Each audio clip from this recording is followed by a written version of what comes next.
Many habits, smaller habits, bigger results recorded and uploaded by Best Audiobooks. Tell us how can we improve it in comments. Please like it and share it with your friends. Introduction to Many Habits. The journey of 1,000 miles begins with one step. Lao Tzu. Let's begin your first mini habit. Read at least 2 pages of this book every day until you finish it. You may read more than that, but never less. It won't require much time or effort to read 2 pages, so there are no excuses. Now you can experience what it's like to have a mini habit as you read about many habits. Touch your nose right now. I'm serious. I'll explain later. Okay, now think about what the following truths mean for your life. 1. Big intentions are worthless if they don't bring results. For example, I can say that I will exercise for 2 hours every day, but if I never do it, the size of the intention doesn't matter. In fact, intention without action harms self-confidence. 2 people have been shown in studies to chronically overestimate their self-control ability. Point 1. These 2 simple points reveal why so many people struggle to change. They have big ambitions, but overestimate their ability to make themselves do what it takes to change. It's a mismatch between desire and ability. Here are 2 more facts to consider. 1. Doing a little bit is infinitely bigger and better than doing nothing, mathematically and practically speaking. 2. Doing a little bit every day has a greater impact than doing a lot on one day. How much greater? Profoundly so, because a little bit every day is enough to grow into a lifelong foundational habit, and those are a big deal, as you'll see. If these statements seem reasonable to you, the main conclusion to draw is that small intentions are better than big intentions. Interesting, right? We're just getting started. Have you ever felt stuck? Have you ever tried to change yourself for the better and failed? Have you done it over and over again, and even stopped trying for long periods of time? We've all been there, I think, but let me ask you these more interesting questions. What if your failure to take action and stick to your plan was never a problem with you, but a problem with your strategy, the strategy that most of the world uses and endorses? And what if the science about human behavior, willpower, and the brain suggested a better alternative for sticking to your plans, one that is rarely practiced or promoted? And what if a shift to this new strategy changed everything for you, and no matter how you felt, you knew you could take action, reach your goals, form good habits, and change your life? Welcome to the world of many habits.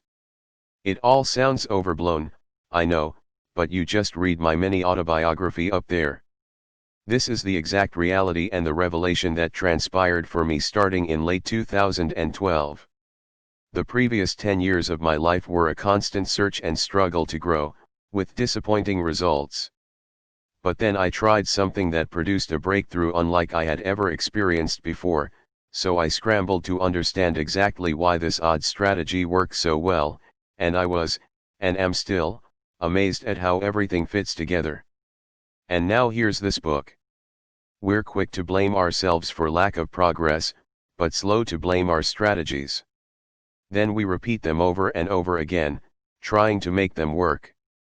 But here's the thing: if you fail using a particular strategy more than a few times, you need to try another one.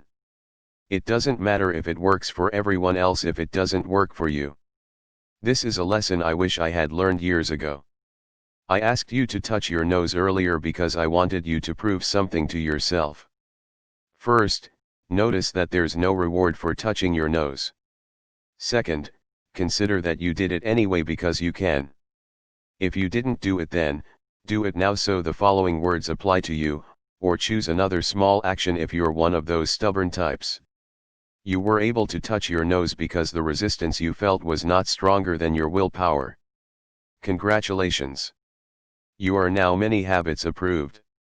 That was a rudimentary exercise in willpower. If you can force yourself to touch your nose, then you can have success with this book's strategy.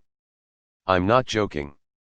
This book exists because I did one push-up on December 28, 2012. My ability to do 16 pull-ups in a row and my improved physique result from that same push-up. I read and write every single day because of that push-up. That one push-up was the first step that led to all of these great changes in my life. Every great accomplishment rests on the foundation of what came before it. When you trace it back, you'll see one small step that started it all.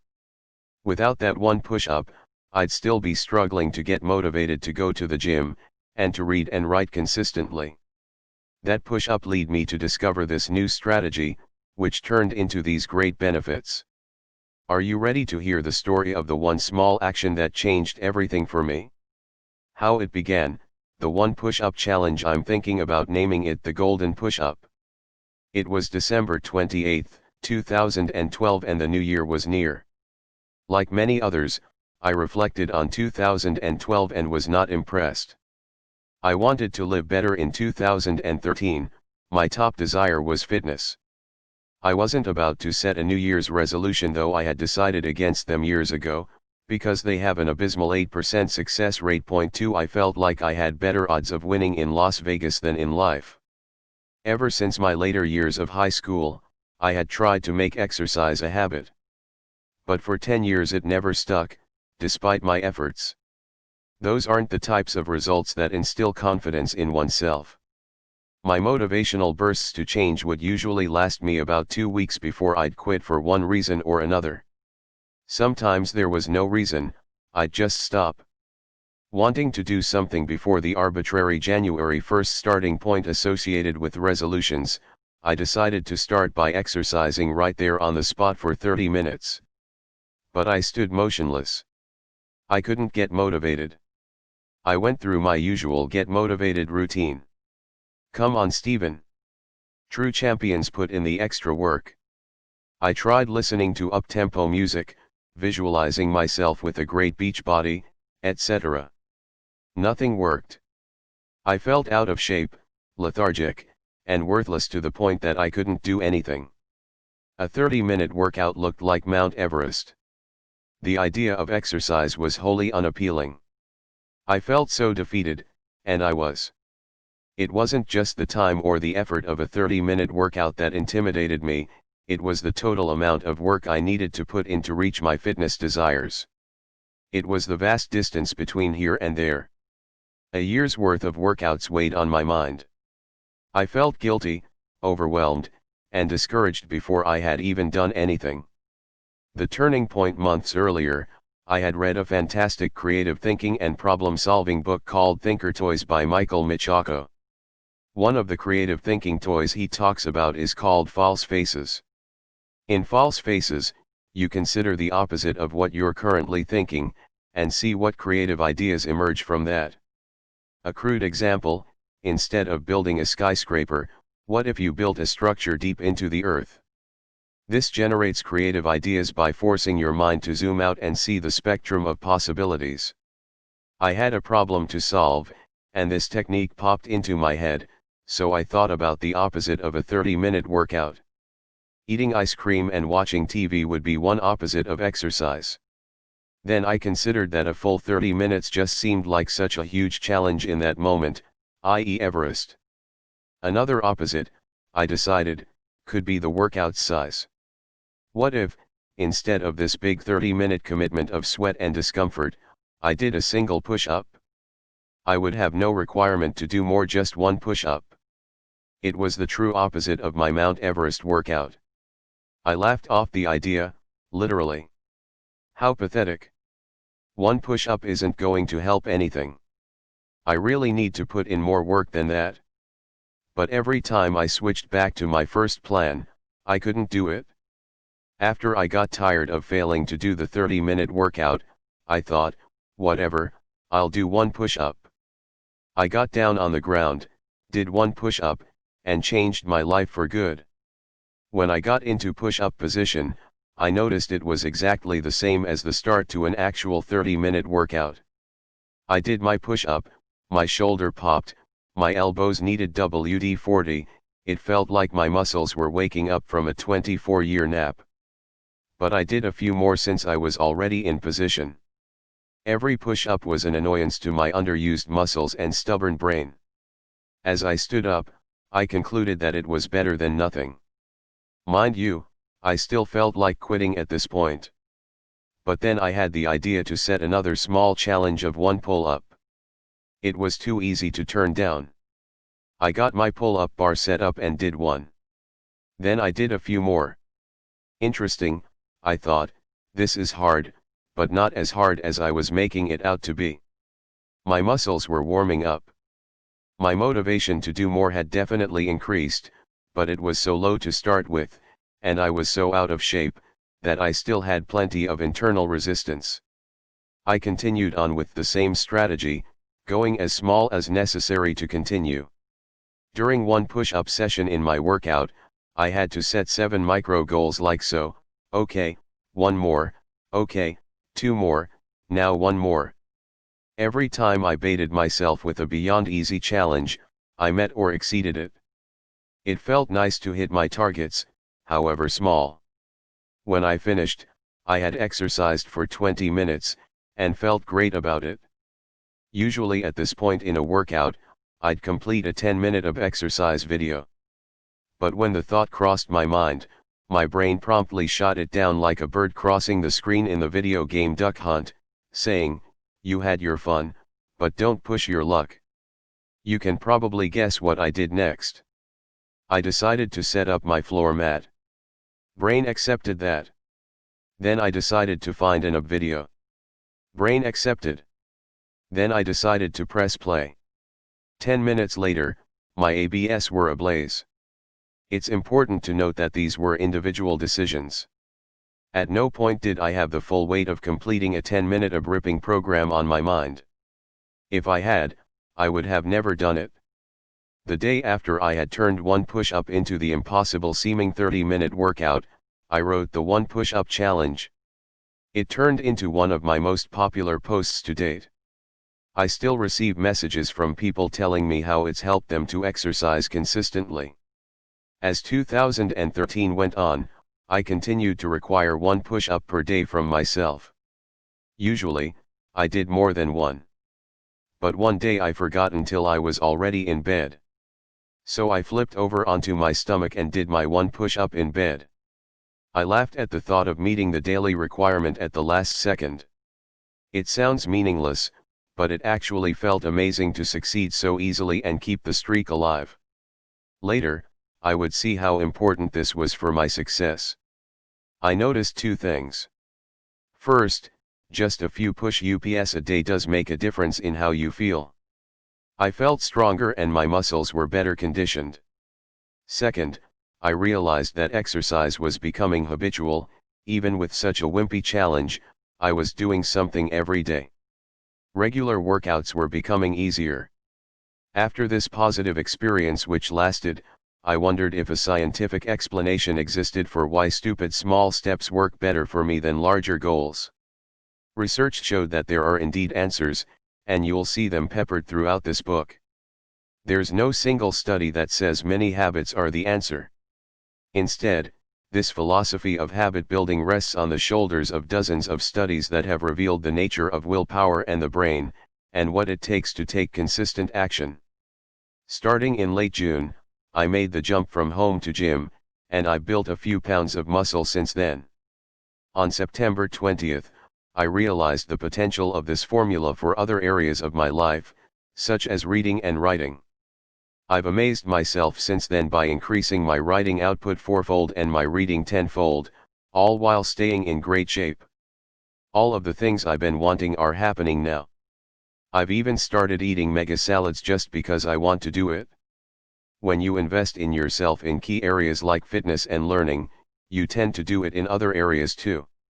For good habits only. Before we get any further, I want you to understand that this book will not help you quit smoking or control a gambling addiction.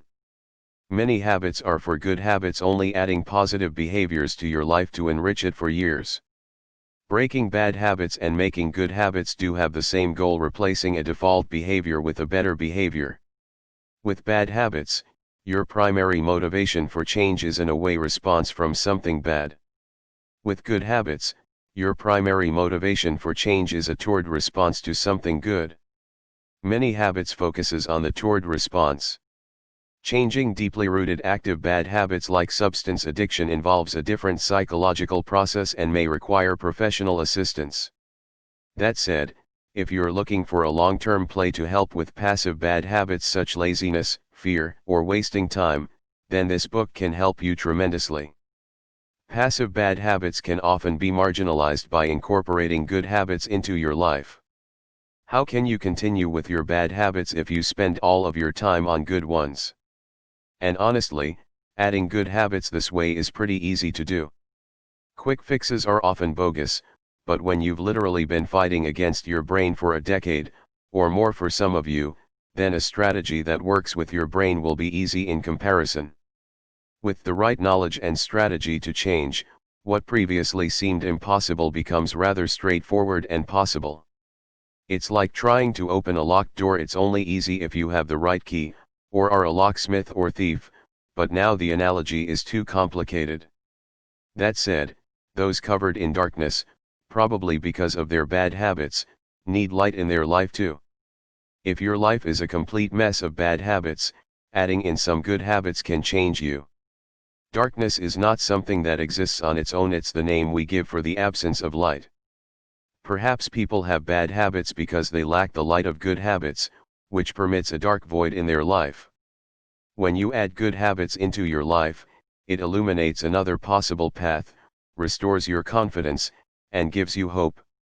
It also serves as a brilliant foundation from which to build.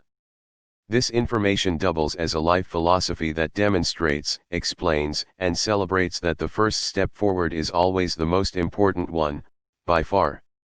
In other words, it can help you in other areas besides your habits. I don't merely hope that this book will help you, I'm confident that it will, as confident as I am that most people's New Year's resolutions will fail. That is, it's a high statistical probability.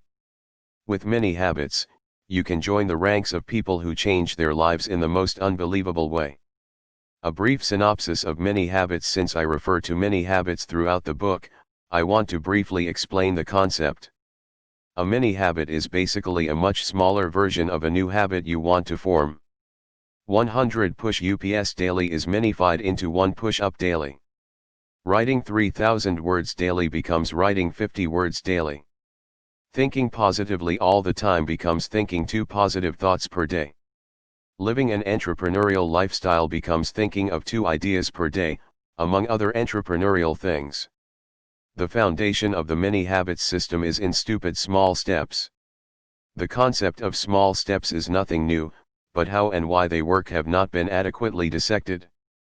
Of course, small steps are relative too. A small step for you could be a giant leap for me. Saying stupid small clarifies it, because if a step sounds stupid relative to the most you can do, it's perfect. The power of the mini habits system is in the application, mindset, built-in positive feedback looping, naturally increasing self-efficacy, and of course, leveraging small steps into habits. This will be explained, but it's also built in. It's a simple system with a complex, smart backing. The way we act on these mini habits is by using a small amount of willpower to force ourselves to do them. It doesn't take a lot of willpower to do 1 push-up or come up with a couple of ideas. The benefit from following the mini habits system is surprisingly big results. First, there's a great chance that you'll do bonus reps after you meet your small requirement. This is because we already desire these positive behaviors, and starting them reduces internal resistance. The second benefit is the routine. Even if you don't exceed your small requirement, the behavior will begin to become a mini habit. From there, do bonus reps or scale the habit up. Another benefit is constant success. A bank may be too big to fail, but many habits are too small to fail, and so they lack the common destructive feelings of guilt and inadequacy that come with goal failure. This is one of the very few systems that practically guarantees success every day thanks to a potent encouragement spiral and always attainable targets. Many habits have made me feel unstoppable. Prior to starting many habits, I felt unstartable. To summarize, a mini habit is a very small positive behavior that you force yourself to do every day. Small steps work every time, and habits are built by consistency, so the two were meant to be together. Hey, it's still a better love story than Twilight. About habits and the brain. Why not just use small steps in daily life? Well, you absolutely should. But habits are the framework of your life, so to ignore them is a pretty big mistake. When I discovered the power of small steps from the One Push-Up Challenge, I felt like a superhero who had just discovered his superpower and wondered, how can I use this for the greatest good? Habits were the answer. This book focuses on using small steps for habits because there is nothing more important than your habits. A Duke University study concluded that about 45% of our behavior is from habit. Point 3. They are even more important than this 45% stake suggests, because habits are frequently repeated behaviors, often daily, and this repetition adds up to big benefits or big damage in the long run. The habit of writing 1,000 words per day would result in 365,000 words written a year. That's equal to 750,000-word novels. Though it would be shy of Leo Tolstoy's 580,000-word behemoth, War and Peace, that guy sure had a lot to say. Consider these classic novels that weigh in at about 50,000 words each: Douglas Adams' The Hitchhiker's Guide to the Galaxy, 46,333 words, Stephen Crane's The Red Badge of Courage, 50,776 words, F. Scott Fitzgerald's The Great Gatsby, 50,061 words. Now, you may not write a novel of such world renown on the first try, or the first 100, but if you write 7 per year, you'll have quite a few attempts to perfect your craft, right? More potentially life-changing habits. The habit of exercising 20 minutes a day is enough to change your physique. The habit of eating healthier foods may add years to your life, and give you more vitality throughout. The habit of rising 1 hour earlier each morning to read would give you 365 extra hours more per year. At the average reading speed of 300 words per minute, this extra time would allow you to read 6,570,000 words, or 131 more 50,000-word books per year. That's a lot of books, and a sure way to increase your knowledge. There are also less concrete examples such as thinking positively and being grateful that can have a dramatic impact on your life. With many habits, this store of life perks is now open for business. Choose your favorite habits and add them to your cart. For more mini habit ideas, visit minihabits.com. But wait, come back here. You've got to finish the book before you get too carried away. There's important information ahead that will help you succeed. Merriam-Webster's dictionary defines a habit as a usual way of behaving, something that a person does often in a regular and repeated way. Since I tend to think in terms of resistance and willpower, I say it's a behavior that's easier to do than not to do. Habits are not directly accessible. You can't immediately create or remove one right now. They are molded over time by repetition. What do habits look like in the brain? Neural pathways are communication channels in the brain, and these pathways are what habits look like in the physical world. Here's how it works. Once a habit's assigned neural pathway is triggered by a thought or external cue, an electrical charge fires along the pathway in your brain, and you'll have an urge or thought to engage in the habitual behavior. For example, if you take a shower immediately after waking up every day, you'll have a neural pathway associated with that behavior. You'll wake up, the shower neurons will fire, and you'll walk to the shower like a zombie, no thinking required. This is the magic and the curse of having habits, depending on if they are good or bad.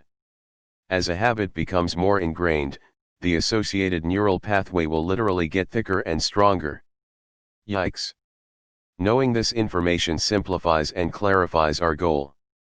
We want to create and strengthen specific neural pathways with repetition. It sounds easy when put this way, but we'll have to overcome innate human limitations to do it. Many standard habit strategies you'll find don't take these proven limitations into account, underestimate how severe they are, or make vague and unhelpful statements like, "It's going to be hard, you've got to want it." Without a solid plan to handle these limitations, you'll suffer from burnout or inconsistency and give up early, even if you go in fired up. Can you tell I'm a bit anti-motivational? That's because it failed me for 10 years, but we'll get to that later. Habits are a matter of life and stress.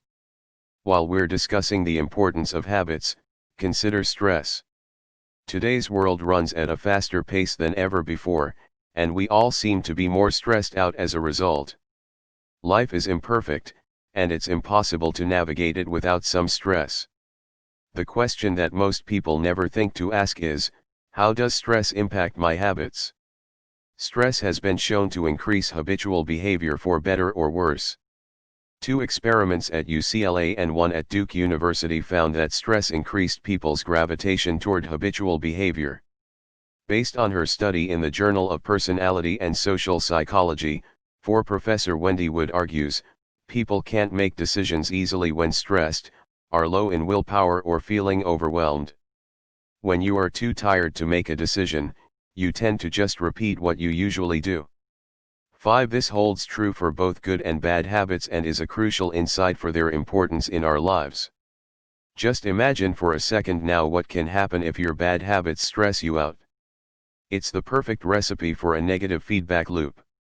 Your stress triggers a bad habit, which triggers guilt, internal angst, and more stress, which triggers the habit again.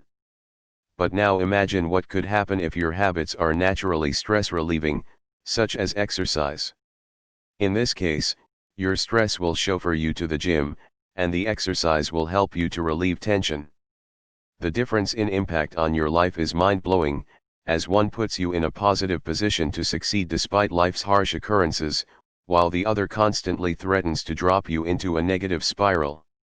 Being a football fan, I think of the big swings in games where one team is about to score a touchdown from the 1-yard line, but the quarterback throws an interception that the other team returns for a touchdown. That's not just 7 points for the other team, it takes away the probable 7 points his team was going to gain. It's a 14-point swing. Because of stress, all habits tend to be 14-point swings. The other implication this has for us is in the difficulty of change.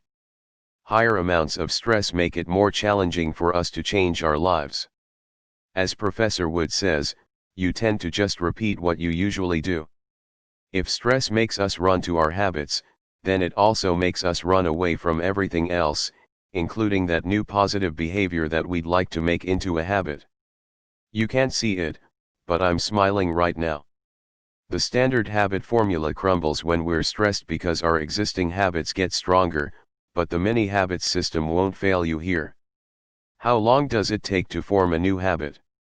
It depends. Anyone who tells you differently is repeating what they've heard, which is wrong. It is not 21 or 30 days. For Pete's and everyone else's sake, I want to put this up on every billboard. The 21-day habit myth was possibly started by Dr. Maxwell Maltz, a plastic surgeon. Dr. Maltz reportedly found that amputees took about 21 days to get used to the loss of a limb. So he argued that 21 days was how long it took for people to adjust to any life changes. Really, Doc? I would argue that coping with losing a limb and trying to drink more water are not the same type of experience. And I'll add that they're both quite different from trying to do 150 push-ups a day. The most cited viable study on habit formation duration was published in 2009 in the European Journal of Social Psychology. 6 Each participant chose an eating, drinking or activity behavior to carry out daily in the same context, for example after breakfast, for 12 weeks. And what did they find? The average time for a behavior to become habit was 66 days. But the range was wild, from 18 to 254 days, showing that there is huge variation in people's time to reach habit automaticity, and that it can end up taking a very long time in some cases. 21 and 30-day challenges are popular, but they're highly unlikely to form many types of habits.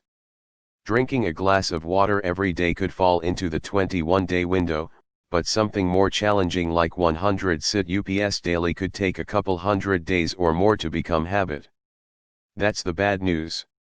The good news is that habits aren't snap-on, snap-off. If you do 100 sit-ups for 60 days, day 61 will be much easier for you than day 1 was, even if it isn't completely automatic yet.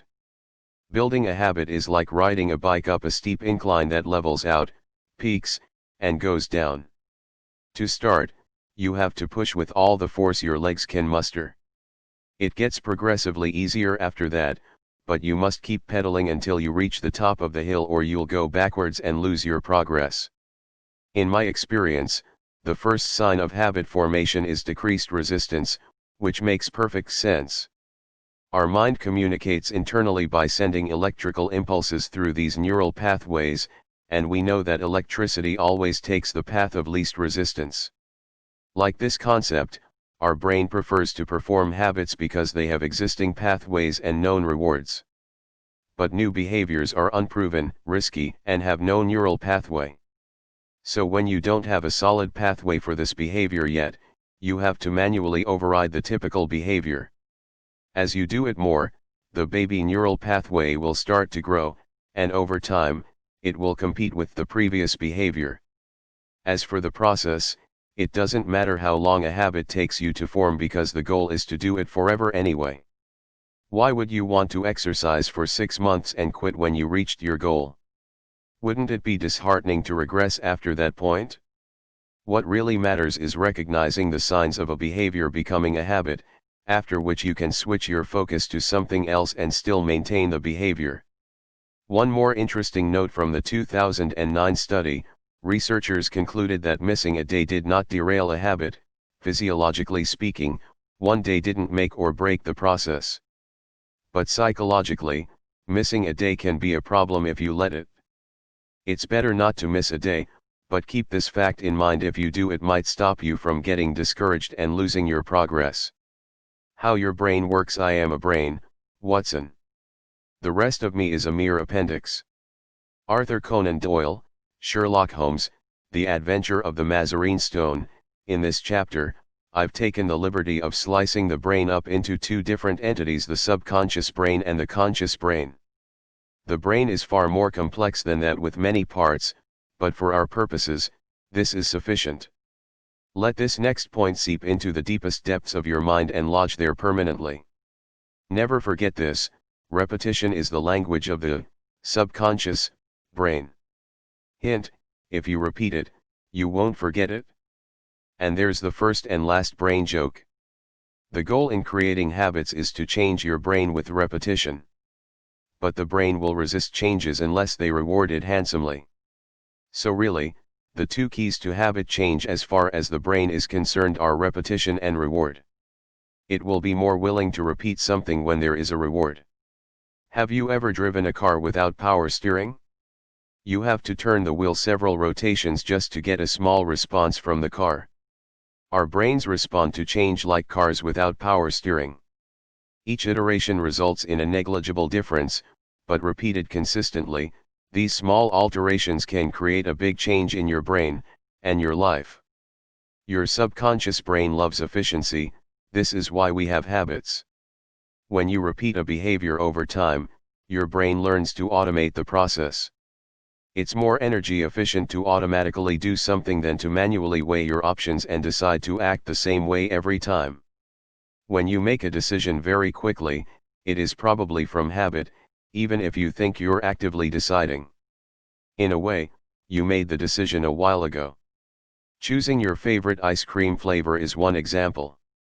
Slow changing, stable brains. The human brain is slow changing and stable. It has routines and a framework that allow it to respond consistently to the world. Having a slow changing brain is frustrating at times, but overall, it's highly beneficial. Imagine if your personality and life could transform overnight. You would go crazy. Once you successfully develop new healthy habits, everything becomes easier. You can get up, eat your healthy breakfast, and go to the gym every morning automatically instead of conducting a drawn-out battle with your brain. You can do the right things with little effort.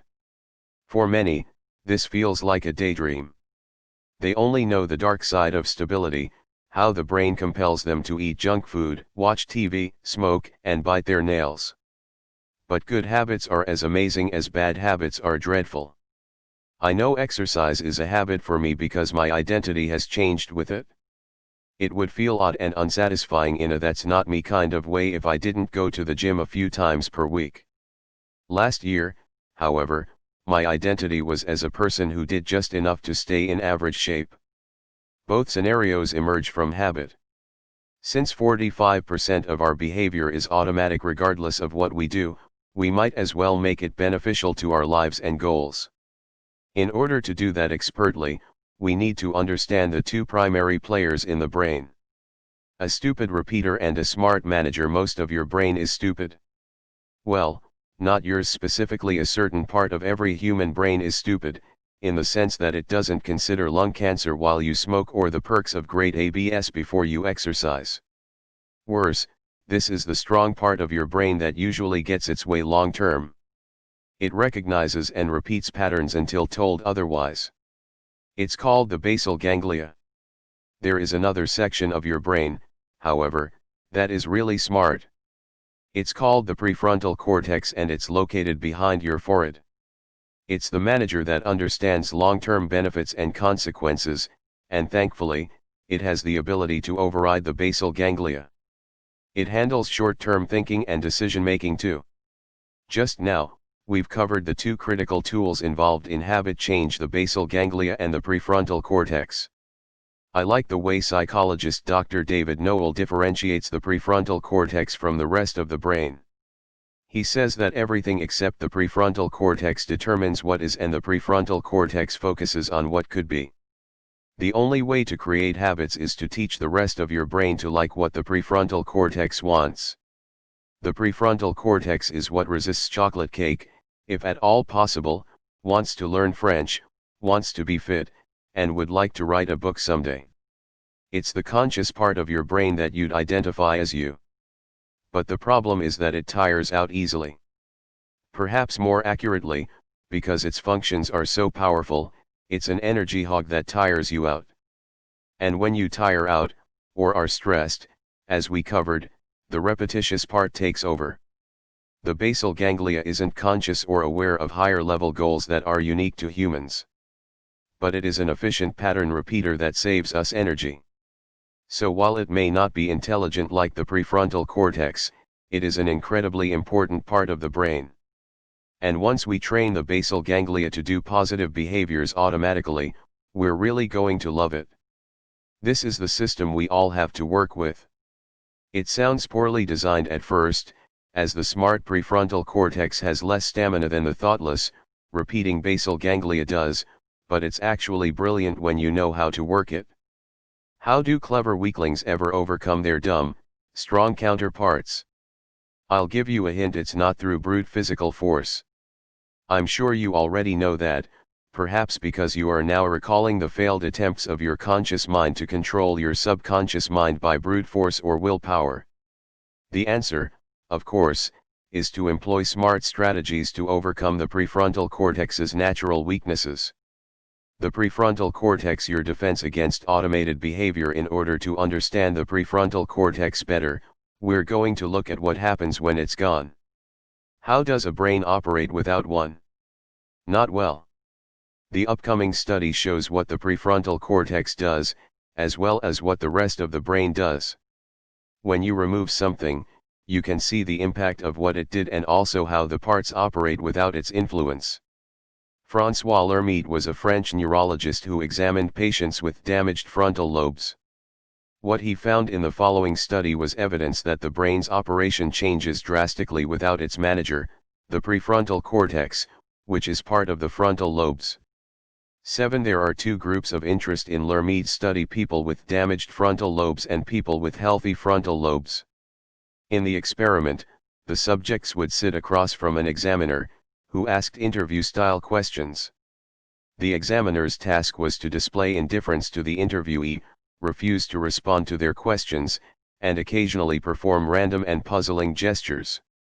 He'd thumb his nose, give a military salute, fold paper and put it into an envelope, chew paper, sing, tap his leg, whimper, and more. Ha! Science is fun, New York. Here's what they found. Healthy lobed people, as one would expect, found his behavior odd. In purely scientific terms, the response was, "What's wrong with this dude?" Many of the younger participants laughed. And when asked if they thought to imitate him, they said, "No, not at all." 8. But here's where it gets very interesting. Almost all people with frontal lobe damage did imitate the examiner's absurd gestures. They imitated him with great precision and without fail. For example, the men willingly urinated on a wall in front of others without any hint of surprise or concern. When they lacked the ability to imitate him exactly, such as not having paper to fold or chew, they were said to find ways to compensate perfectly.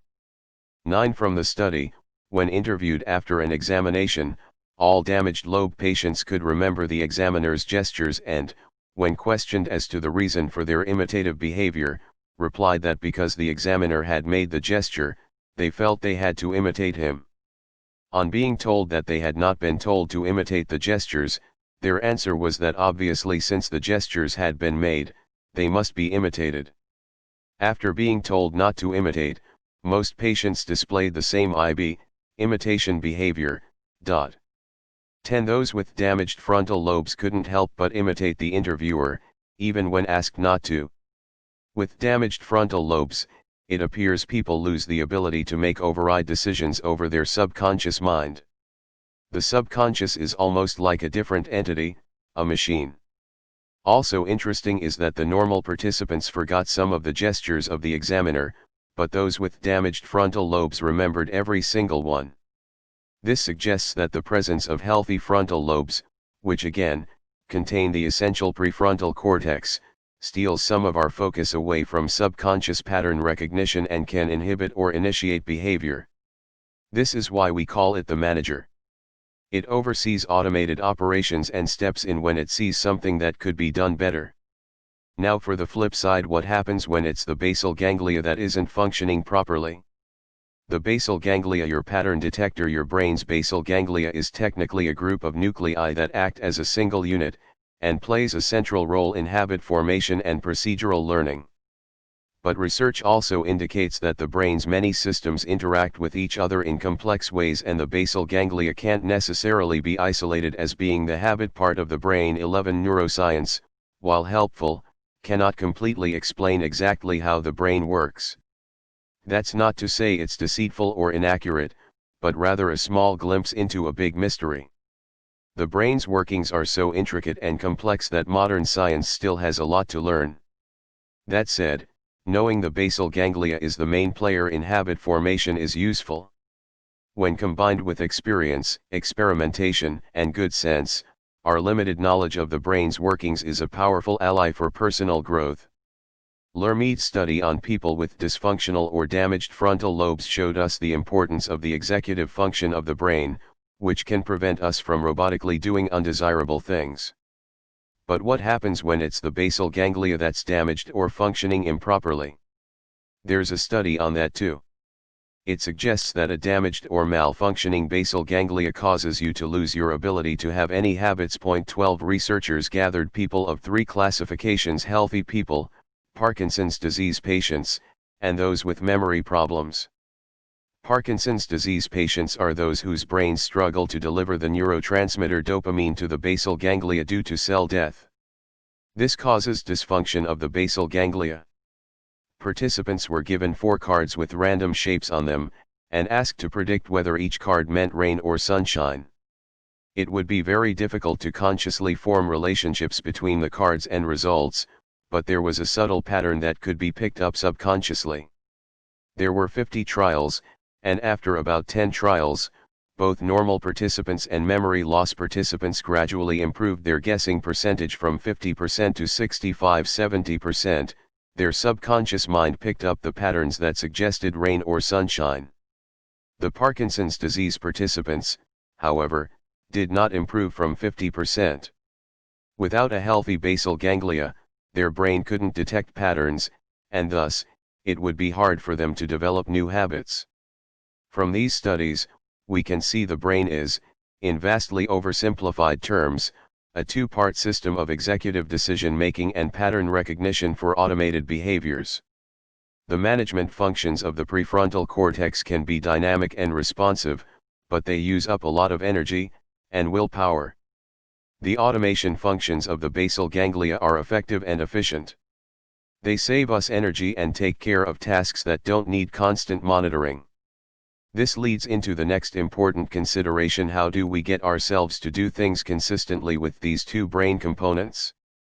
Before a behavior becomes habit, the two ways to get yourself going are motivation and willpower.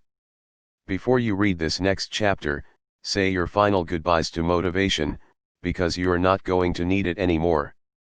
Motivation vs willpower. Emotions will either serve or master, depending on who is in charge. Jim Rohn. I'm about to unleash fury on motivation as a starting strategy, but motivation and willpower aren't such either-or strategies.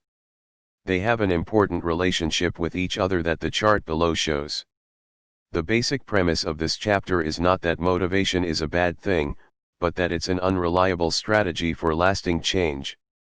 Now, before you interrupt me to ask, hey, where are the many habits, give me a moment to explain. I've created a simple chart on the next page to show the relationship between willpower and motivation. Chart explanation: motivation is the x-axis, and willpower cost is the y-axis. When motivation is at its peak, lower right corner, willpower cost is 0 or negligible. That's because you don't need to force yourself to do something you already really want to do. But when motivation drops to 0, strong internal resistance means that the willpower cost is high, upper left corner, where willpower cost is 100 and motivation is 0. More about this relationship will be discussed in the willpower section, but all you need to know for now is that when you're not motivated to do something, the willpower cost skyrockets. And when willpower cost is high, it makes it difficult for you to sustain a behavior over time, and build it into a habit.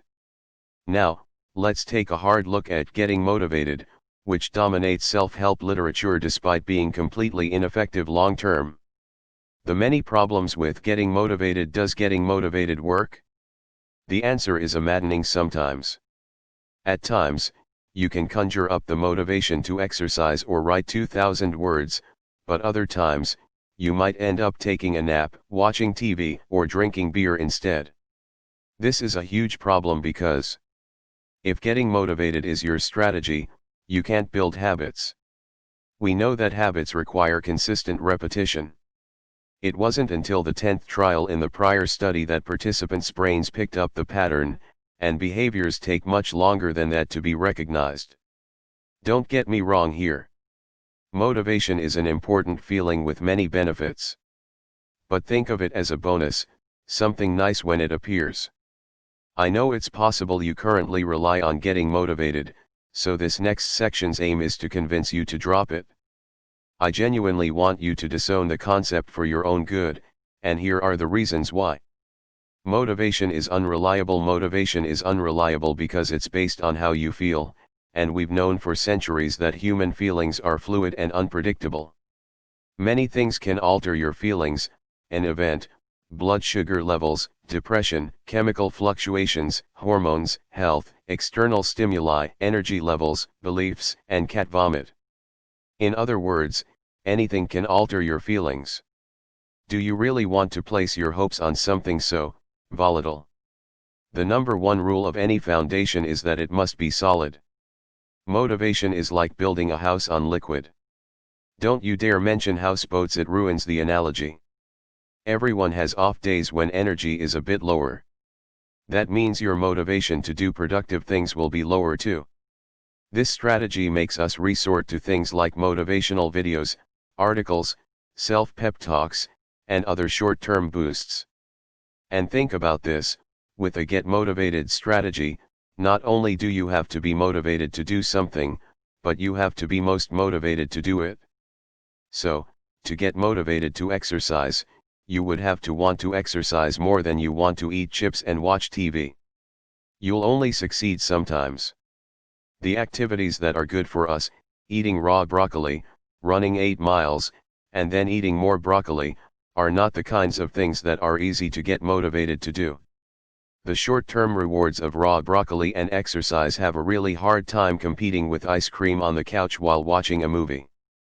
My motivation to do the latter stays high. You won't always want to get motivated. The motivation theory of growth goes like this: if I want to do something, I don't need to force myself to do it, use willpower. That's true. When you're motivated, it's easy to do things, and it doesn't require much, if any, willpower. Remember the chart at the beginning of this chapter? When you're fully motivated, willpower cost is zero. This seems like the best way at first, and even more so when you consider that willpower is a limited resource, covered later. This makes motivation highly desirable in theory, but as they say, every rose has its thorns, which cut your finger and make you curse in front of your nephew. Problem: motivation is not easy, and sometimes nearly impossible, to cultivate on demand. Look no further than your own experiences to verify this.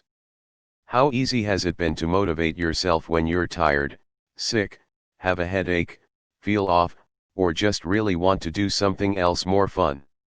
This idea of changing what you desire just by focusing on benefits really discredits the power and influence of how we feel. It's hard to change your feelings by thinking. It's when we have a lot of energy, a healthy mindset, and no major temptations that we succeed with motivation. But when the time comes to act and the scenario appears far less favorable, we'll decide to do it tomorrow. When I was tired and had a headache recently, there was no motivational phrase or thought that was going to make me work on this book. I didn't want to get motivated either. I wanted to sleep. Thankfully, I didn't rely on motivation. There will be times in your life that you won't be motivated to get motivated. This means that you, bear with me here, don't want to exercise. Yes, that was 3 want-tos in a row. That gives you a sense of how far away from taking action you can get with motivation-based thinking. Instead of just doing something, you have to want to do it, but sometimes you have built up motivation just to want to be motivated. It's every bit as crazy as it sounds. If you don't want to get motivated, and getting motivated was your strategy for doing things, you have lost the battle before it has begun.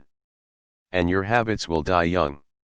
Some people habitually think motivation is the only basis for taking action, as getting motivated has been established by parroting self-help writers as the way to get yourself to take action and improve your life. Few people question it. It's standard procedure. Motivational websites abound and thrive as people visit them for their motivational fix. I'll admit that getting motivated is a better strategy than nothing, but nothing isn't hard to beat. The desired effect of exercise, as an example, has 3 possible causes: motivation, willpower, or habit. Though every action is some combination of motivation and willpower, we tend to rely more on one or the other. Then there is that weird hybrid of trying to get motivated while saying you have to do it anyway. It usually comes to this when the battle is lost. A destructive habit to have is believing that you have to be motivated to act. It's not a problem when you would like to be motivated, but when you can't do anything unless you're motivated. This is the perfect way to enter a laziness spiral. Being lazy makes you feel lazy, and if you always feel lazy and follow this motivation rule, then you'll continue to be lazy. There's no way out. This idea that motivation precedes action can become deeply ingrained into a person's psyche. But there's no rule that says your feelings and actions must always match. It creates a confining, frustrating lifestyle. Motivation sets us up for failure through the law of decreasing enthusiasm. Okay, let's just say that you're able to get motivated to read for 2 hours every day. And say that you're able to do this for 3 weeks straight. At this point, you'd likely have a very weak habit beginning to form for this behavior. But since you've been relying on motivation, this crucial transition period will likely mean the end of your progress. The law of decreasing enthusiasm isn't a real law, but a term I made up because it is more descriptive than the corresponding economic principle, the law of diminishing marginal utility. This economic law says you will enjoy your 5th slice of pizza marginally less than your 4th slice, and your fourth slice less than your third. When it comes to behavior repetition, the same sort of thing happens. As a behavior begins its transition into habit, you will become less emotional about it. It will even begin to seem boring and mundane. Count on it. Jeremy Dean says in his book, Making Habits, Breaking Habits, that a habit doesn't just fly under the radar cognitively, it also does so emotionally. The act of performing a habit is curiously emotionless. 13 Dr. Wood and her colleagues noted this occurrence in a study they conducted at Texas A&M. When participants performed a habitual behavior, they were decidedly less emotional about it. 14 This is why thinking you need motivation to take action works against you in habit building. Repetition doesn't make us more excited to do things, it makes us less excited. The perk habits offer is less resistance and more automaticity.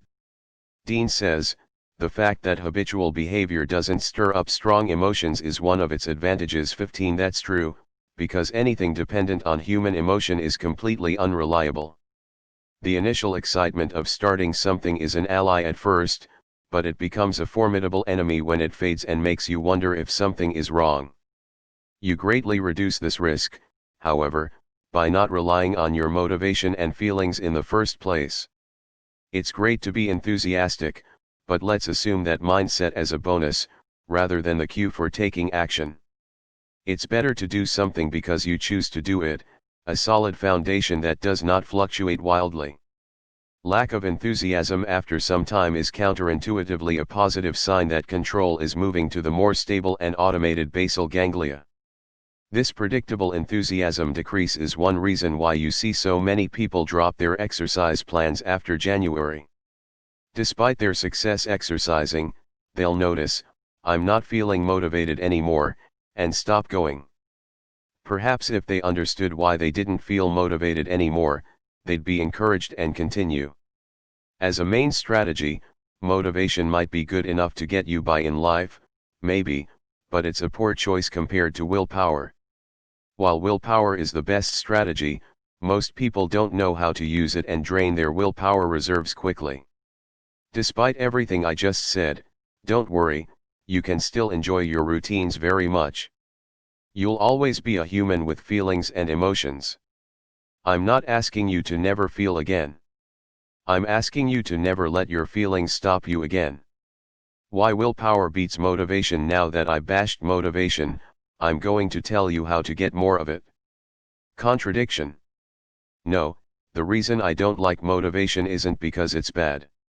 For example, I need a baseline level of motivation to write these words.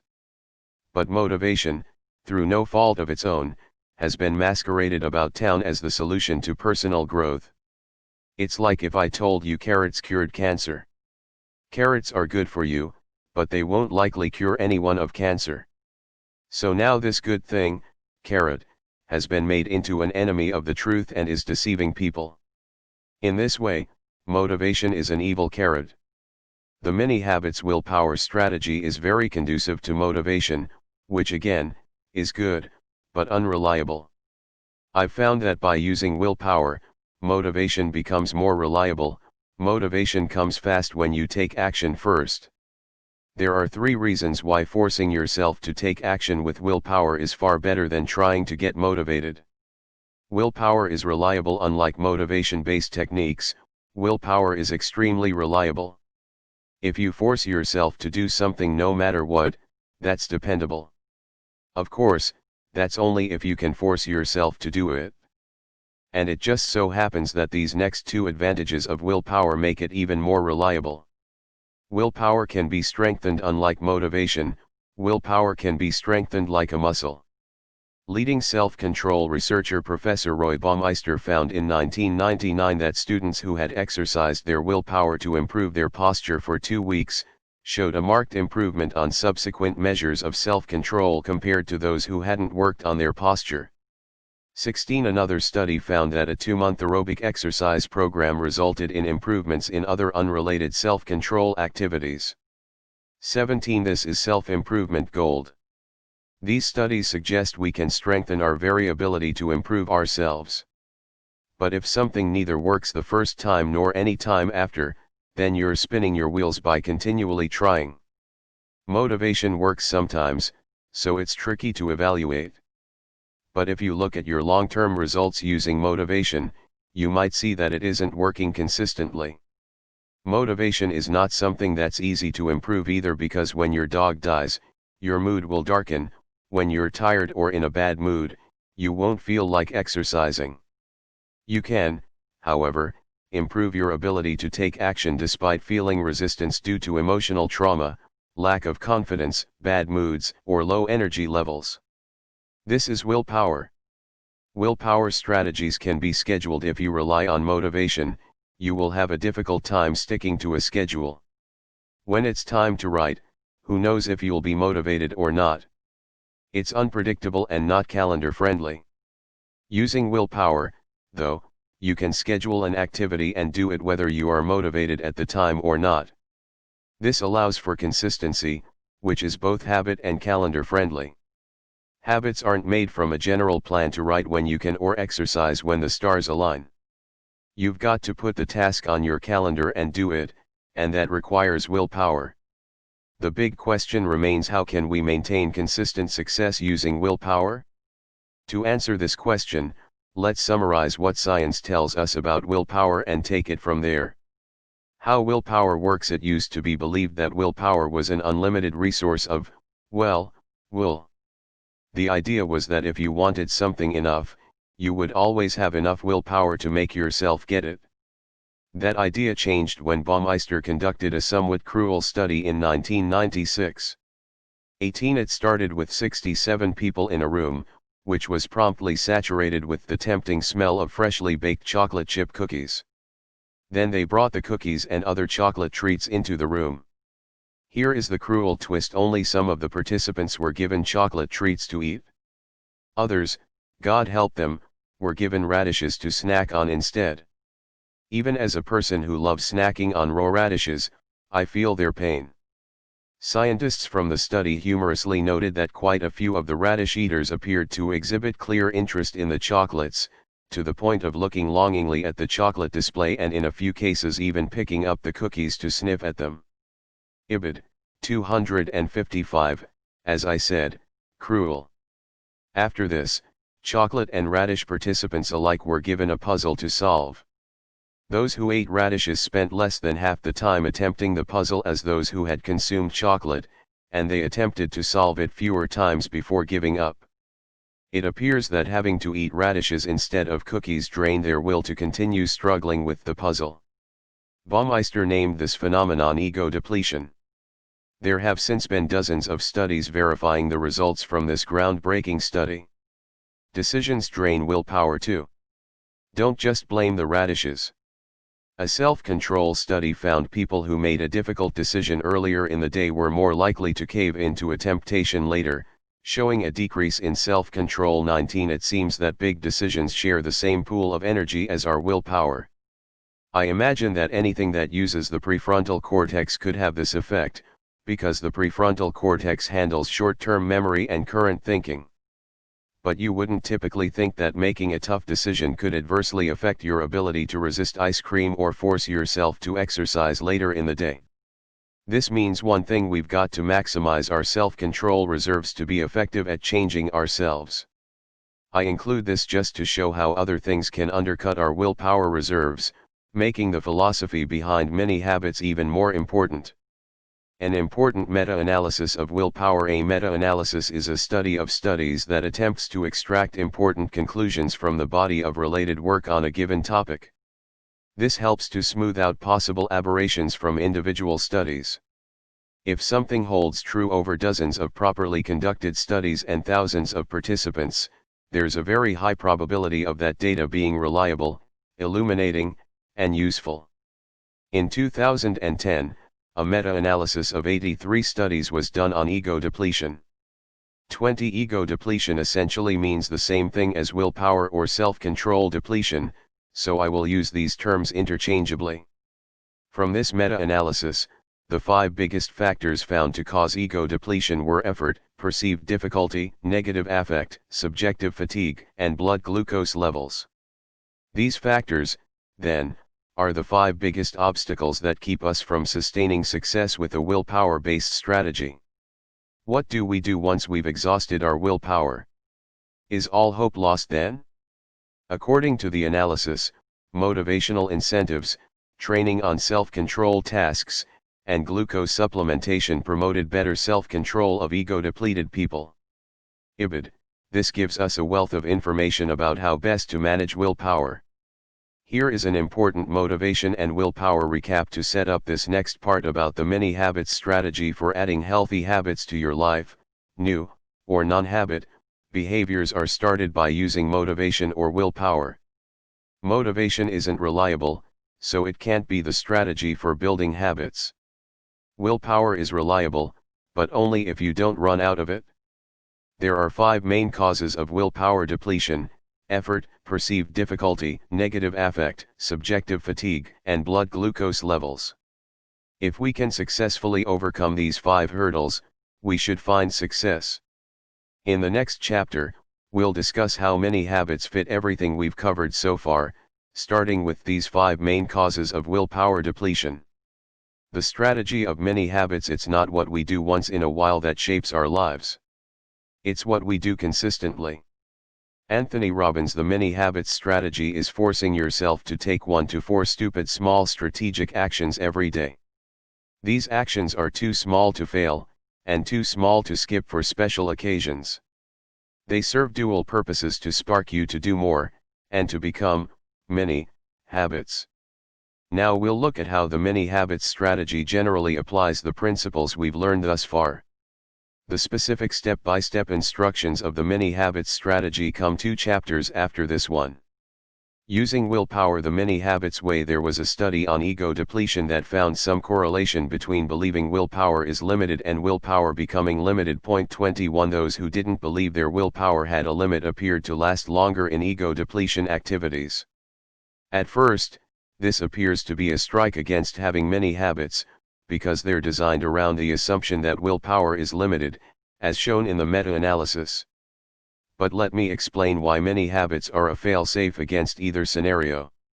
If willpower is truly limited, then many habits preserve it by starting small. But say that willpower is only limited by our belief that it's limited. What would that mean for many habits? It's great news. You'll believe you have unlimited willpower with many habits because they require almost no willpower. So in the case that you're bursting at the seams with willpower energy, many habits will get you started and allow you to make great bonus progress. And in the case that you're completely exhausted and out of willpower, many habits will get you started anyway and allow you to make the most of your capabilities at the time. The belief that you can take action no matter what is built into this theory, and it has not failed me a single time. Not once has my willpower been insufficient to complete a mini habit. Now, I want to highlight again the 5 main causes of ego depletion found from the 83 study meta-analysis mentioned earlier.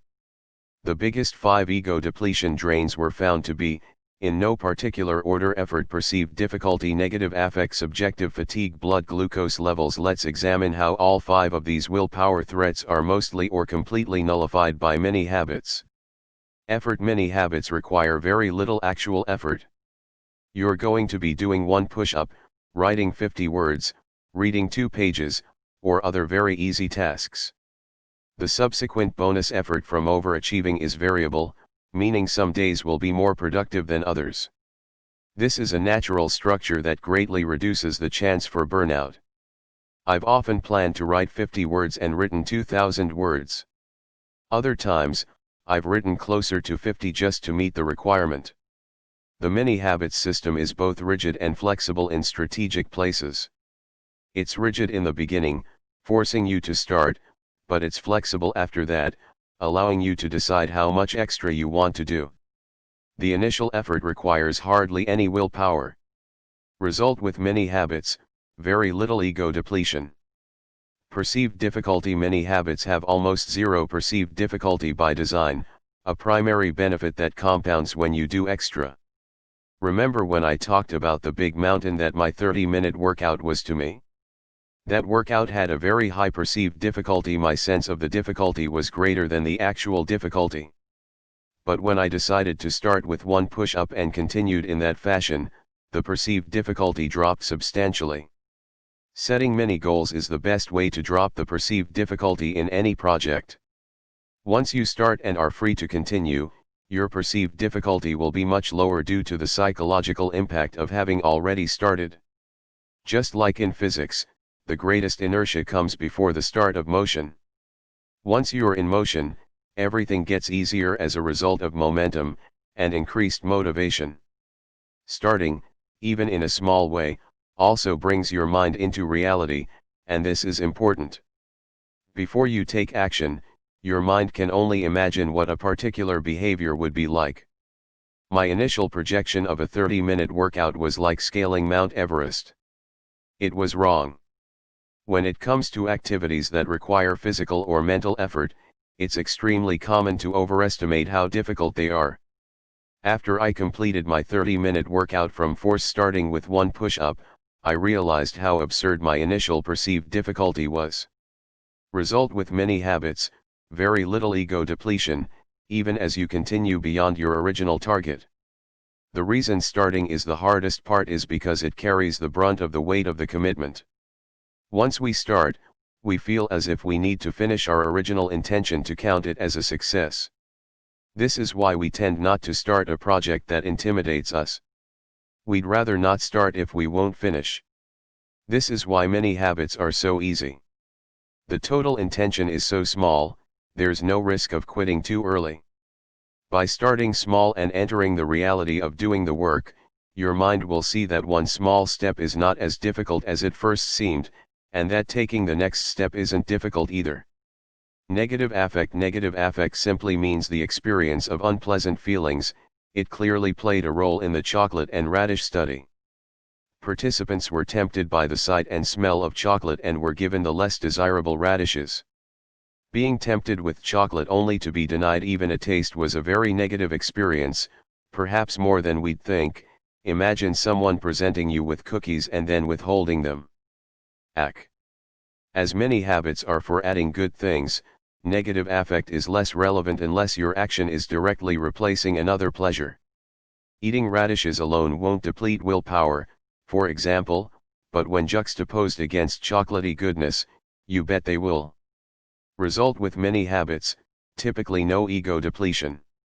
Even if you're replacing a pleasure with a mini habit, the commitment is so small that you won't feel negative affect from it. More often, you'll be replacing time-wasting behaviors with beneficial ones, which induces a positive feeling. Subjective fatigue. This is an interesting one, isn't it? It doesn't say fatigue, it says subjective fatigue, implying that we're not completely objective in our assessment of our own fatigue. It turns out that willpower is a battle of the mind, and according to some of these top willpower drainers, the battle appears to be between the perception of your strength relative to your task. Many habits thankfully come with a mini amount of subjective fatigue. Subjective fatigue depends on many factors, and a big one is how you see yourself stacking up against your goal. I've noticed that when my goal is large, my subjective fatigue worsens. This is logical, as the mind looks ahead to the upcoming work and perhaps feels the impact early. A recent study found that our imaginations are so powerful that they can change what we physically see and hear in the real world. 22 So it is not at all a stretch to think that expecting a heavy workload can impact our energy levels too. This idea was also supported by researchers in the meta-analysis, who noted, expecting further acts of self-control exacerbated the effect of ego depletion. 23 I noticed that when my goal became just one push-up, my subjective fatigue shrunk. In fact, I felt I had plenty of energy to do a single push-up, and the thought that I could easily do something, albeit small, was energizing. Result with many habits, nothing can completely take away subjective fatigue, but many habits mitigate it very well. In relation to your many goals, you may feel a sense of empowerment and energy. Even when I've been exhausted, subjectively, I've still felt sufficiently energized to just read 2 pages or write 50 words. If you're wondering about the value in only doing that much, it's high and it's covered later. Blood glucose levels. Glucose, sugar, is your primary energy source. If you have low glucose in your blood, you're going to feel very tired. If it's dangerously low, you can even pass out. Your blood sugar levels are determined by genetics, diet, and lifestyle. As for many habits, they are independent of your blood sugar, but they can help to preserve it by being the most efficient way to spend your willpower energy. It is far more mentally energy efficient to break things down into small components that are easily mentally digested and less stressful. The goal of losing 100 pounds in a year is a constant energy drain and burden. And with this goal, it's possible to lose 50 pounds and feel like a failure.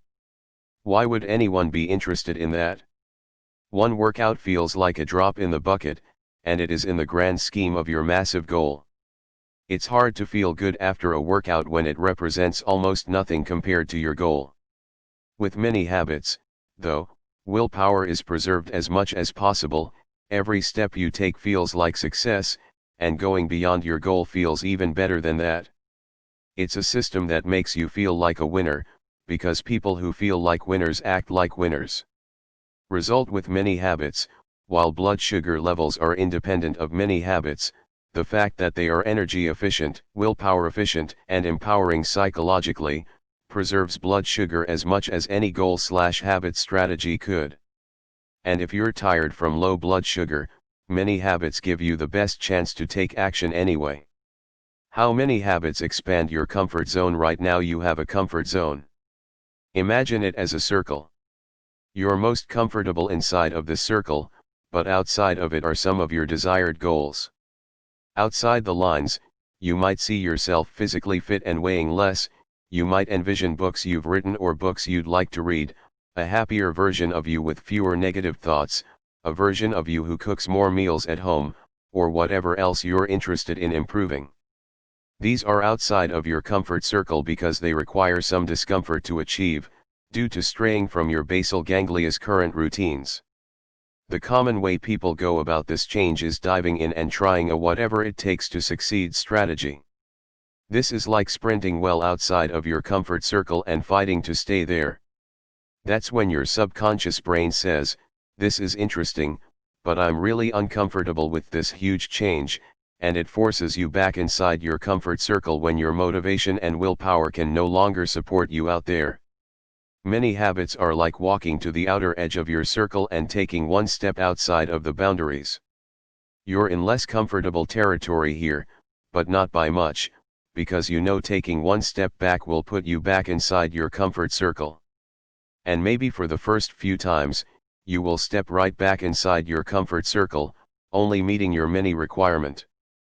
But when you continue to step outside the circle, your subconscious will get comfortable with it and your circle will expand. We're talking about a mini habit forming here.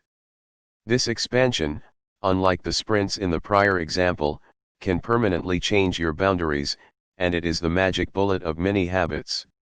Because while I hope you get the urge to explore your outer boundaries after you take that first step outside, even if you don't, you will eventually form a comfortable habit of taking that first step into a new behavior. This serves as the best possible foundation for further steps and personal growth in that area. In the case of push ups, the common mini habit is to do one every day. This small step creates a much broader effect than you'd think, because not only will you become comfortable with the idea of doing one push-up, you'll also be more comfortable with push ups in general and with doing them every day. This is going to make scaling up a breeze. Really. And this is the absolute worst case scenario of the mini habits system, in that you never do extra. Chances are that you will do extra sometimes. And the reason relates to basic physics.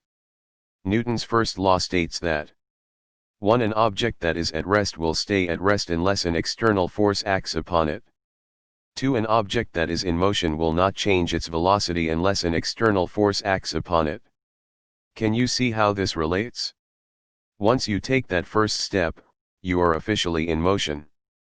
You will find, as I have, and as Newton's law suggests, for physics anyway, that once you get started it is almost as hard to stop as it is to keep going. Add to this that nothing is more motivating and inspiring than seeing yourself take action. Put it together and we get a new equation: one small step plus desired behavior equals high probability of further steps. The 2 moments of resistance. I remember living in Virginia with a cat. When it snowed, we naturally wanted to see how our indoor cat liked the snow. Cats don't like water, but do they like fluffy, frozen water? Nope. First attempt, we walked out into the yard and tossed her into the snow. Failure. She would stand there motionless and confused for 3 seconds, and quickly race back inside in disapproval. Second attempt, later day we placed her on the outskirts of the snow. Success. She actually walked around in it and explored some. Your brain is just another cat in the snow, and you can quote me on that because I love out of context quotes. Spring massive changes on it and it will run back to its comfortable routines.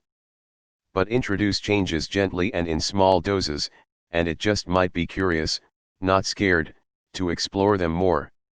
Your brain is programmed to resist change, but most of that resistance comes at 2 particular moments. Resistance before action. Think of yourself as a ball resting on a track, or as Newton's law states, an object that is at rest. Motivational techniques insist that you get motivated before you move, but isn't it easier just to move forward 1 centimeter and let momentum help you out? Yes, it's much easier. Move yourself slightly forward to get rolling. Once you're rolling, the equation changes to a more favorable physics formula: an object that is in motion will not change its velocity unless an external force acts upon it. We want to be in motion in the direction of our goals as much and as frequently as possible. To do this, we need the first action to be really easy, because that is the first wall of resistance in any task. Starting is the hardest part, but that doesn't mean it has to be hard to start. Hardest is relative. When the first action is just a nudge, initial resistance shrinks. Once you take action, there is a second wave of resistance. The strength of this second wave depends on how much of an impact your first step had, which varies. Resistance to do more. The mini habits strategy addresses the first instance of internal resistance by requiring small steps to start and by making the total requirement too easy to fail. It keeps you from getting overwhelmed and racing back to your old routines, like a cat in the snow. But once you start, there's another wave of resistance. In my experience, taking that first step often completely shatters the second level of resistance, especially once you have had some practice. But starting out, it was far less frequent. Can you guess why? Think about the brain. This resistance isn't a mystery. It's a subconscious conflict with my typical behavior. The basal ganglia can be fooled into not resisting the first step, but it still knows what it wants when you attempt to do more. So, when the first step isn't enough to break the resistance, you can take another. The basal ganglia doesn't care to defend against small steps, only drastic changes. By changing slowly and taking it 1 step at a time, you're playing by your own brain's rules. So when I kept setting mini goals in the 1 push-up challenge, my brain tolerated it. But once I thought about doing even a 10-minute chunk, my brain said, no, absolutely not. Play video games, young man. You're grounded. So I said, but can I just get the exercise mat out, and it said yes. You know the rest. If you're ever in a situation where you'd like to do more than your minimum requirement, simply continue to use small steps, if necessary. But do not come to expect this every time. Your requirement is small for all of the reasons we're discussing. You don't want to jeopardize your long-term success for a short-term gain. I don't want to scare you into doing too little either, so I'll just say this: if your requirement is small on paper and in your mind, you're fine. Now, let's take a closer look at how many habits work in the moment. Many habits in the moment. We just talked about the 2 occasions that we meet resistance, before and during a task or project. Now I want to discuss both common forms of resistance, mental and physical. Motivation can't overcome resistance consistently. It is the sometimes solution. The slogan for motivation should be the quote from the movie Anchorman: 60% of the time, It works every time. It isn't just motivation though. Using willpower recklessly is equally ineffective. Smart willpower management is key to personal development as smart money management is key to financial success. People working normal, relatively low-paying jobs have become millionaires through smart money management, while super athletes making millions of dollars every year have gone bankrupt. If you don't plan your action strategy out, you'll flip-flop between poor willpower and motivation strategies, and end up frustrated. Here's how many habits overcome mental and physical barriers. I'll use exercise as the example, since it is such a common desire. Scenario number 1, you have energy to exercise, but don't want to do it. Mental barrier. Since we're going to skip motivation, we're left with using willpower. But instead of saying you have to do a full workout, we'll just say that you have to do one push-up. It's required. As you have energy in this scenario, this isn't a big deal. And once you start, you're going to find the motivation kick in most of the time. You don't want to exercise right now in this scenario, but you do want to exercise generally in life. These are conflicting desires between present moment feelings and your life values. When you do that first push-up, your life values will often inspire you and overtake your prior hesitation. If not, you may have to set a few more micro goals like I did in the first one push-up challenge, but as you lead yourself along, your mind will adjust to what the body is doing. And each small step you take will make your long-term healthy perspective more appealing. In the willpower section, we saw how willpower depends greatly on the perception of the difficulty of the task, and when you start stupid small, the perceived difficulty and willpower cost drop drastically. Once you take the first step, your brain is forced to calculate the true difficulty of what a full workout would be like, instead of a biased, lazy brain projecting it to be torturous. If you've ever found yourself thinking it wasn't so bad after a workout or trying a new experience, you're already familiar with this phenomenon. Now what if you go overboard with willpower even after starting small, and burn yourself out? This is the situation that life coaches are terrified of. What if you simply don't have the energy to do it? What if you have a headache? While I'm not promising this as a panacea for all action-stopping ailments, I do believe it is the single best action-based strategy. If anything can work, it's this. Scenario number 2, you don't physically feel like exercising because you're tired. Physical barrier. We think of tiredness as a physical barrier, but it's also a mental barrier. Having no energy usually means you have zero motivation. I've overcome this exact scenario countless times with many habits. For example, more than 1,000 words of this book were written while I had a headache. Not just that, but I was tired and wanted to go to sleep. I was completely unmotivated to write, had very little energy, and I did my 50 words anyway, which grew into 1,000 somehow. In many ways, it's harder not to do a single push-up than to do one. The challenge is so easy that your pride enters the equation. I may be stubborn and exhausted right now, but come on, I can do that. I encourage you to frequently remind yourself of the absurdity of not being able to meet your mini habit requirement. I was productive with a headache because I started small. It seemed literally impossible at first based on how I felt. And in the past, there was no way I would even attempt to write in those circumstances with such a great excuse. I would have cut my losses and gave the standard promise to myself to do it later. As I age, I realize that now is yesterday's later, and that later is a bad plan. It was the perfect storm though: headache, late at night, and dead tired. I swear my bed was giving me pickup lines. "Your REM cycle is beautiful, Stephen," it said. My glazed eyes gazed lustfully at the warm covers, and I replied, "In a minute, honey." My requirement was so easy that I decided to take a minute to meet it and then quit. Instead, I wrote 1,000 words. I was astonished. It was one of those moments when I realized how powerful this life strategy is. Can you see how many habits can make you feel unstoppable? Can you see why I'm confident that many habits can help nearly anyone add good habits? If I can perform in those circumstances when I have weak willpower, then this strategy is a good one. The basis of this strategy rests not on my unique experience, but on the science of willpower. My experience coincides with the science. Many habits are designed for minimum willpower exertion and maximum momentum, the perfect scenario.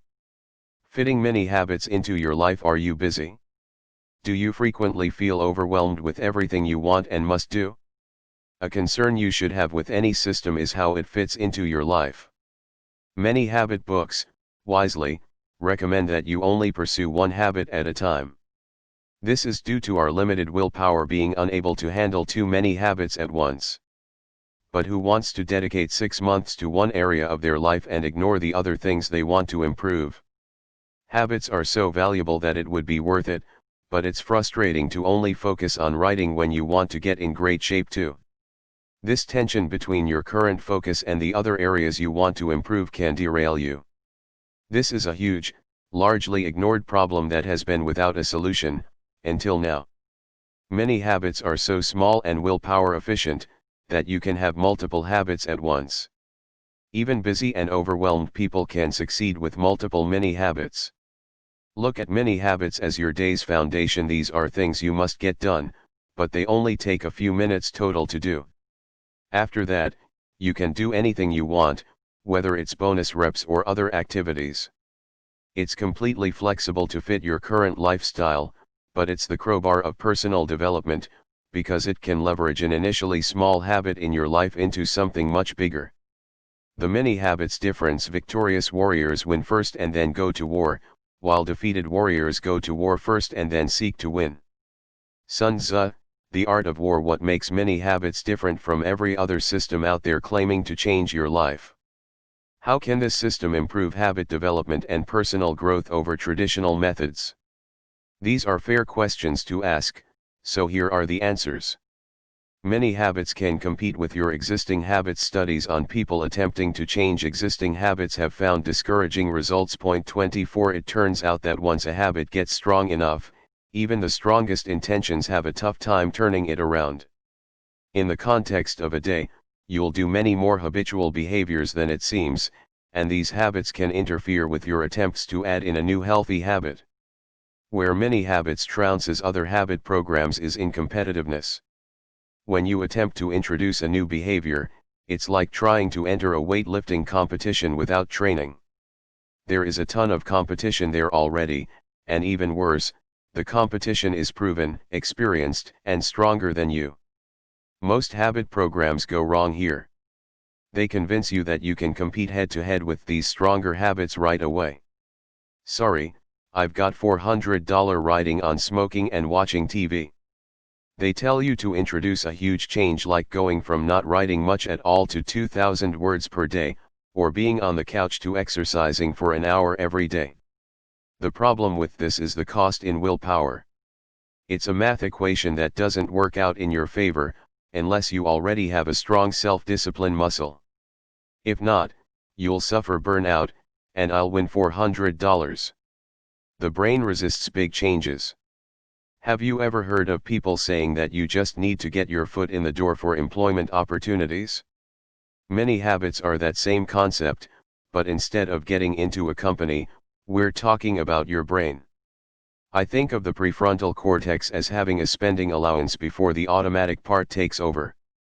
For every task, the subconscious brain looks at what you're asking of it and charges you willpower to get into the control room. You're only allowed to ask for so much manual control per day, but once you're in, you're in. Many habits are low willpower Trojan horses that can leverage their easy access into the brain's control room into big results. I noticed this when I did that first push-up. It was the same physical action for how I started every workout, but I didn't feel the burden of a workout because I didn't ask my brain for the whole thing. Small steps and willpower are a winning team. The perfect team in personal development is small steps and willpower. As long as you have enough willpower for an action, you can take that action. Small steps require little to no willpower. So it's like having unlimited willpower. You can get yourself to do just about anything if you guide yourself along in super small steps. Try it.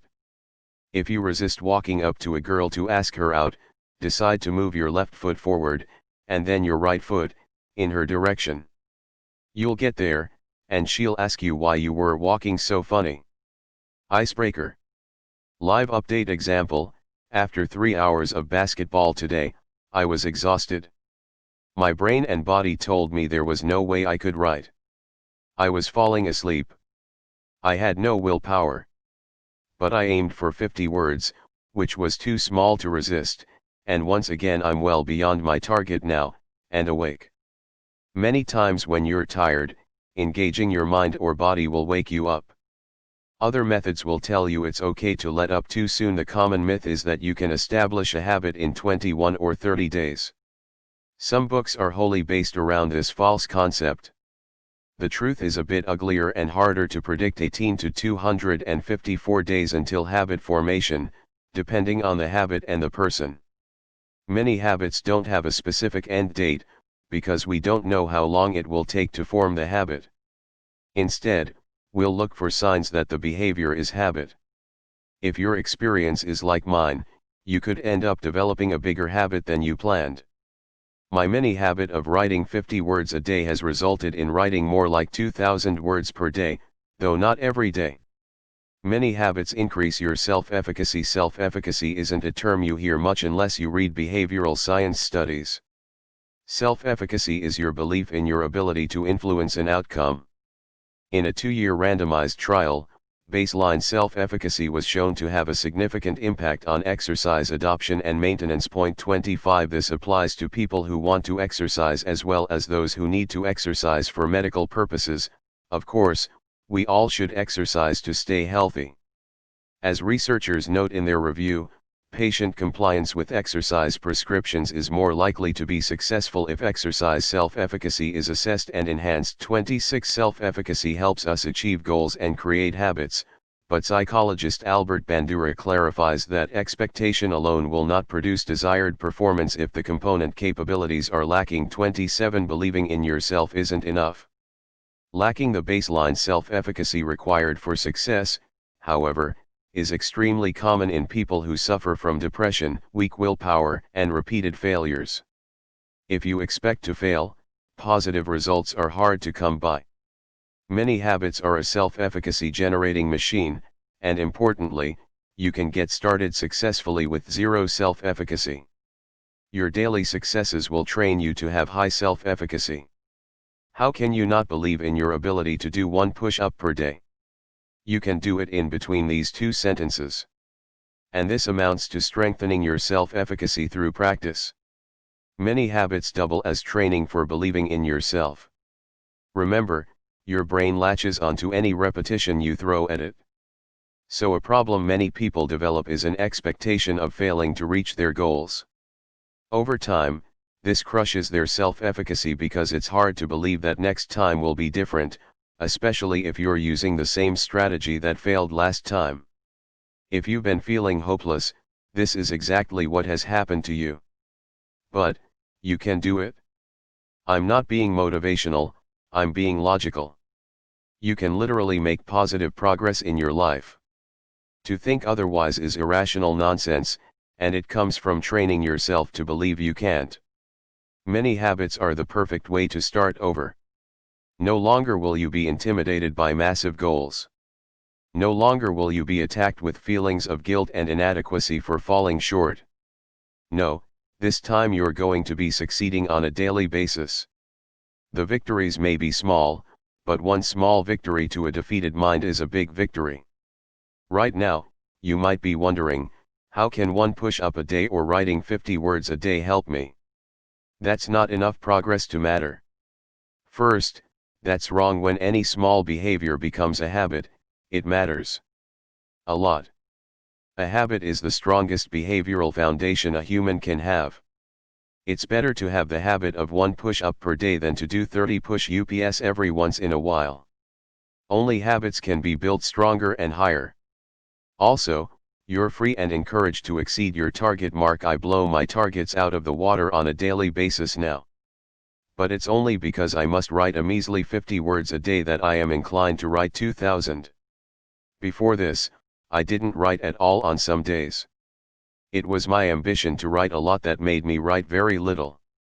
Now I write at least 3x as much as before. It's because I'm no longer intimidated to start.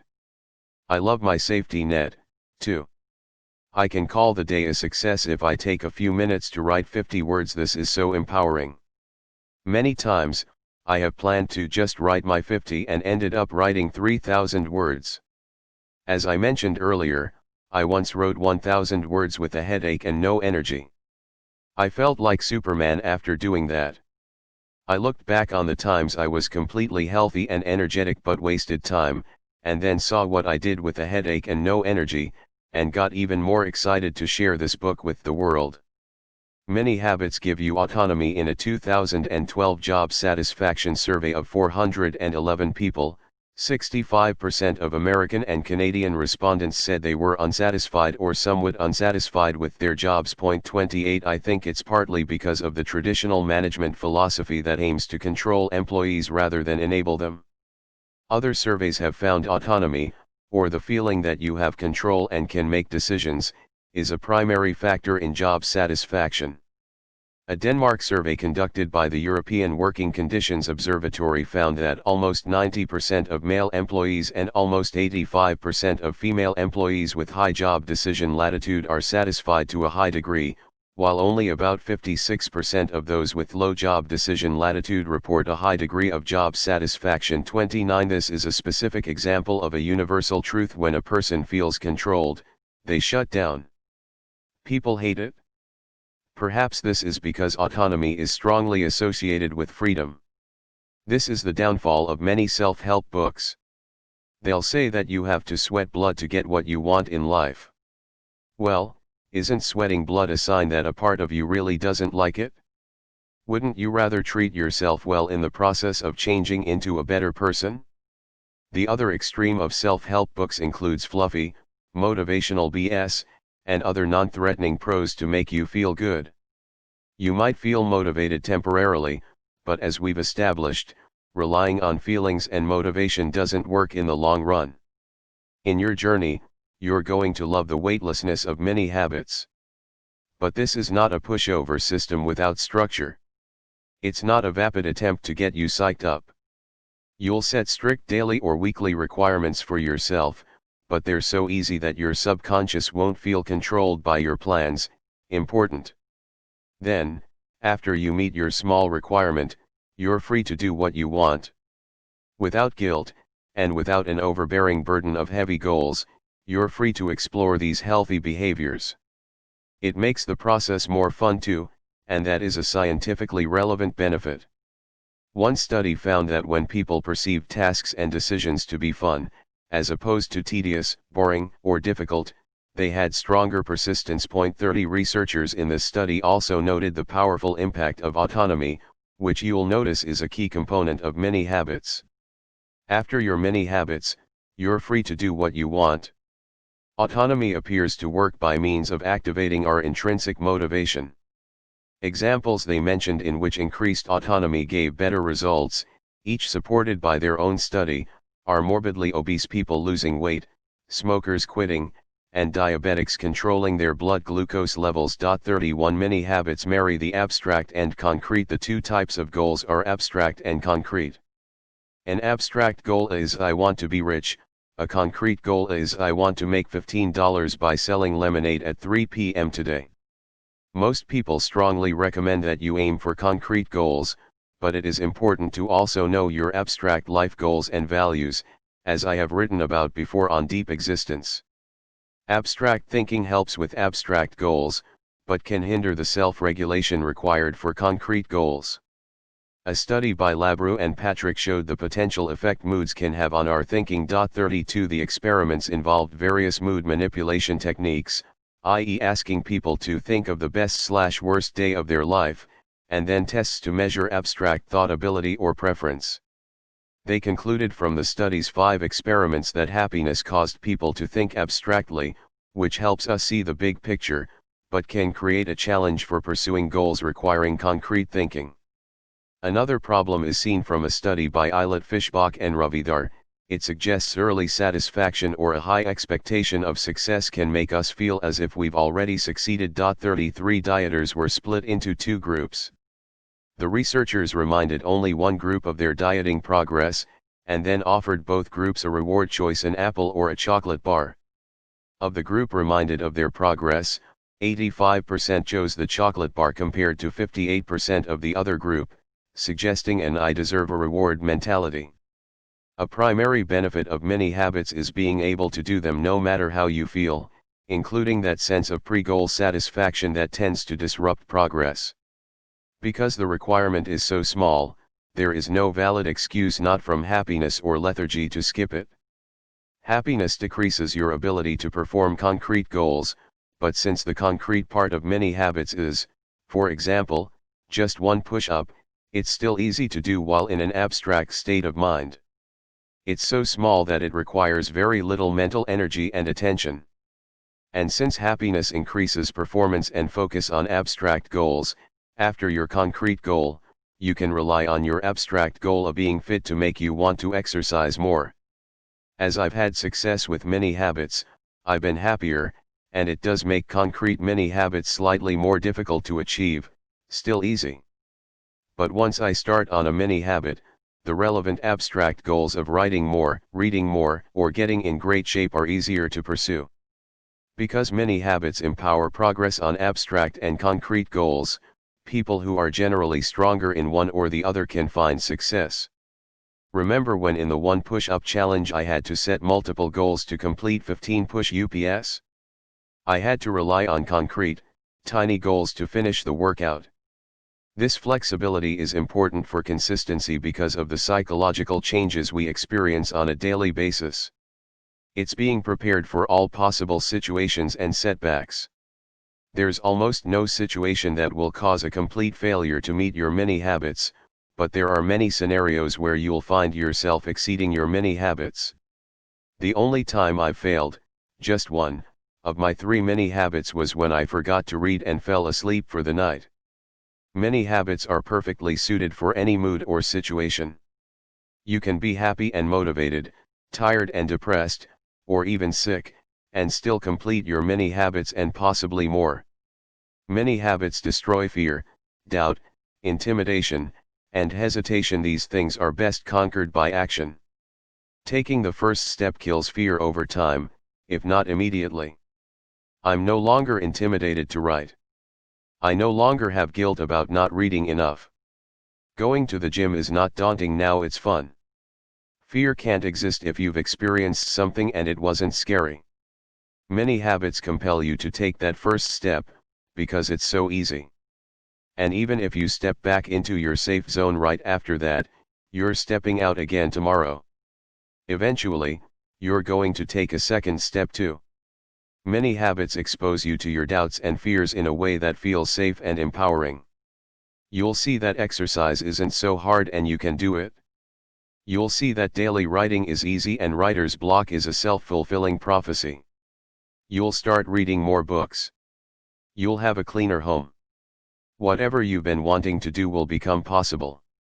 Many habits create insane bonus effects of increased mindfulness and willpower. One of the most important skills a person can develop is mindfulness, which is being aware of what you think and do.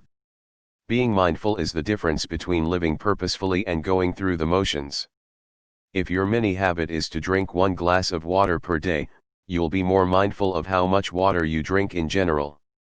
When you have to monitor something every day, however small, it climbs the ladder of your consciousness and you'll think about it even after you've met the requirement.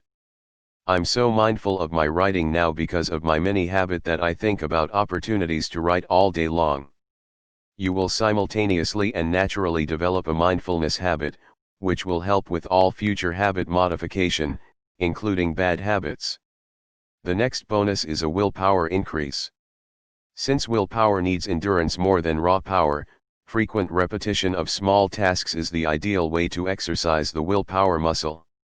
The stronger your willpower, the greater mastery you'll have over your body. Many people are slaves to their bodies, responding to every feeling and whim. They believe they can't do things if they don't want to do them at the time. Adding many habits is a great way to fix this mindset while building willpower. Enough talk. Let's move to action. The next chapter will show you how to create many habits to last a lifetime. Many habits, 8 small steps to big change. If you don't execute your ideas, they die. Roger von Oech. The real fun begins now. This is the step-by-step application guide to choose and implement your own many habits. I recommend that you get a pad and pen now to go through these and write down your plans and strategy. Step 1. Choose your many habits and habit plan. Make a quick list of habits you'd like to have at some point. The important ones will come to mind quickly. This will be your reference list for step 1. Visit manyhabits.com for ideas. Note, habit ideas from manyhabits.com are already in manyfied form. You can write down these many habits now as long as you know the larger habit it represents. 1 push-up could stand for general fitness or for a larger push-up goal of 100 push-ups daily. Otherwise, write down full-size habits for now. It's tough to pursue one habit when you have a few more habits you're anxious to create. It takes a lot of discipline to ignore everything else for a few months in order to solidly develop one habit. It's worth the sacrifice to build one habit that can last a lifetime, but it remains a challenge. Good news, everyone. As I've alluded to already, you can build multiple mini habits at once. This is due to their small willpower cost and flexibility. Their size will vary, though, both in initial difficulty and how much extra you're likely to do. I have written far more bonus words than I've read bonus pages.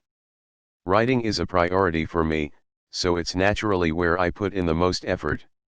That said, I also read much more than I previously did, and on some days, I read much more than I write.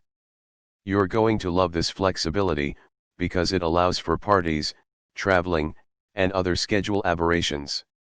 Lately, I have been pursuing 3 mini habits with great success. It's 4 if you count exercise, but that's already a habit. I go to the gym 3x a week. I still track it weekly, but it is no longer a willpower challenge. My brain is more likely to encourage exercise than resist it now.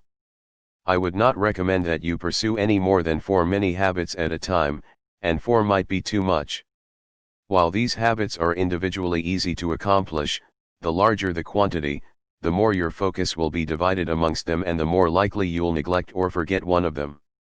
Not only that, but imagine having to meet 100 tiny requirements every day. Yikes!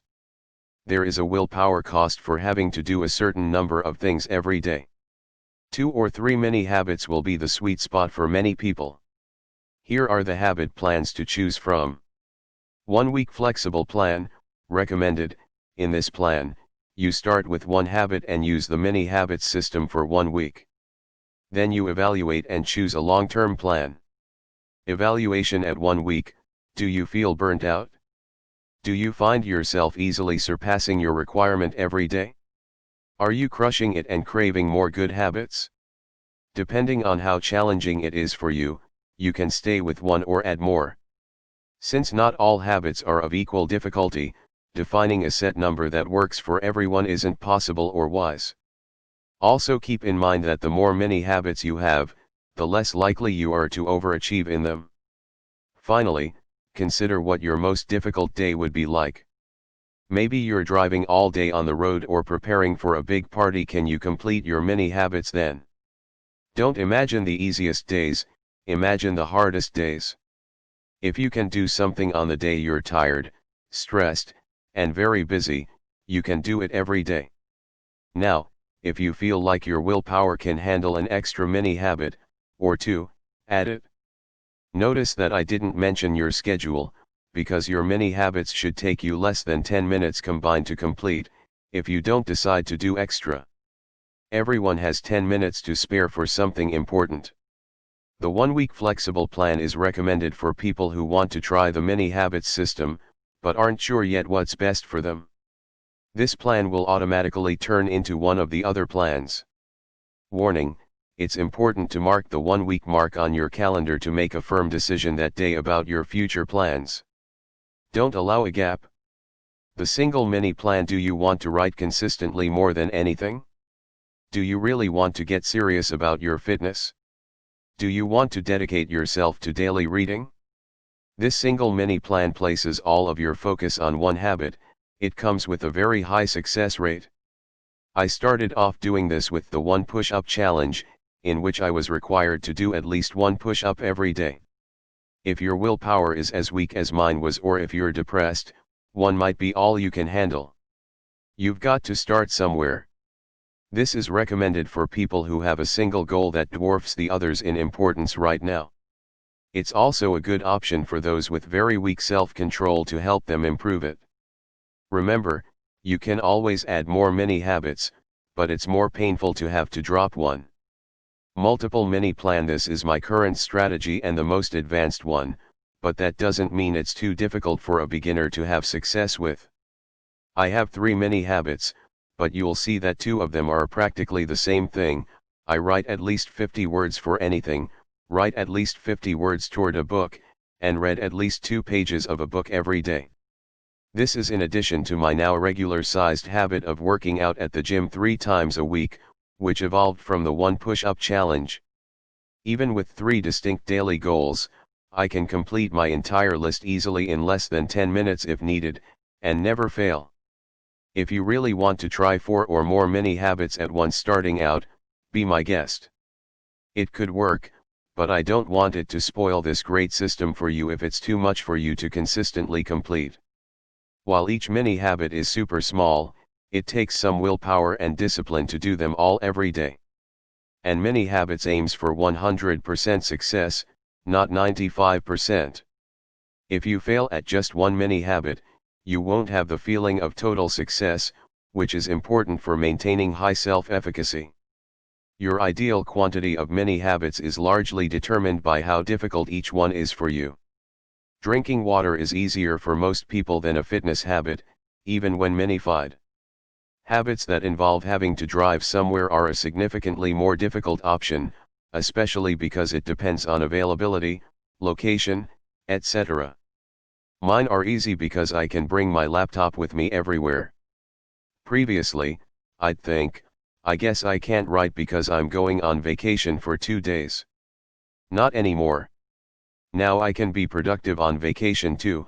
I know what you're thinking, but I can just meet the minimum if I want to relax instead.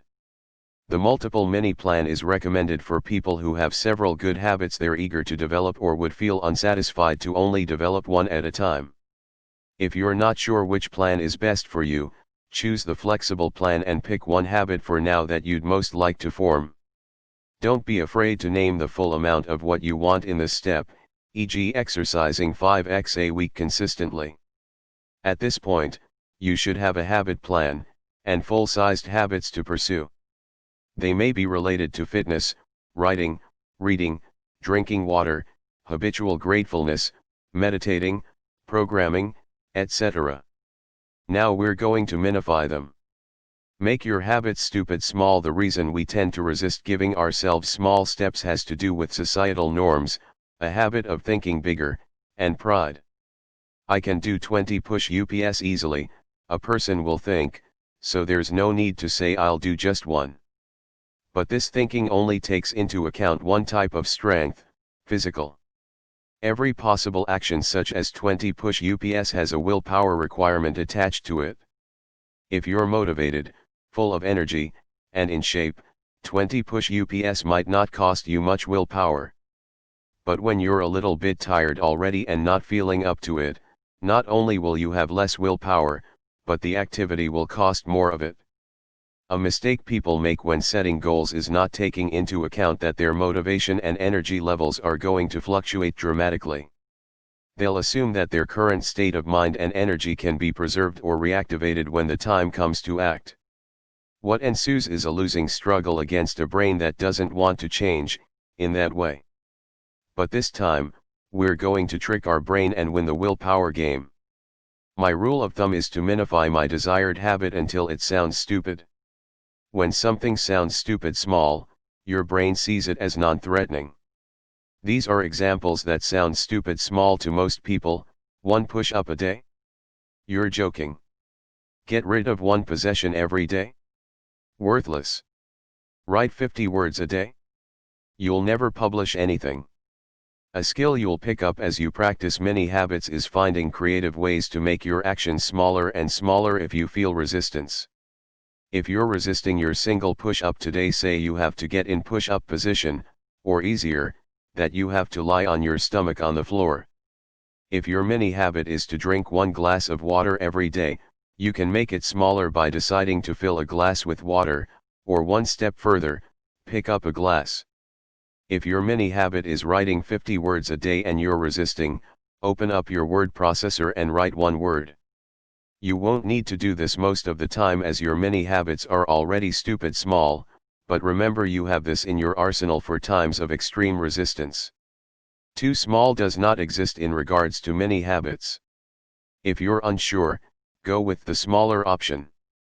For ideas of mini habits to implement, visit minihabits.com. This is the key of the mini habits system. You're going to repeat this too small to fail action every day. Just as important as making your mini habit small is making your thoughts small too. You must embrace this mini requirement as if it is a full goal. This means if you meet the tiny requirement, you're successful for the day. If you can do that, you will get the big results you desire. What to do with weekly mini habits? I can understand that some things aren't suitable for a daily plan.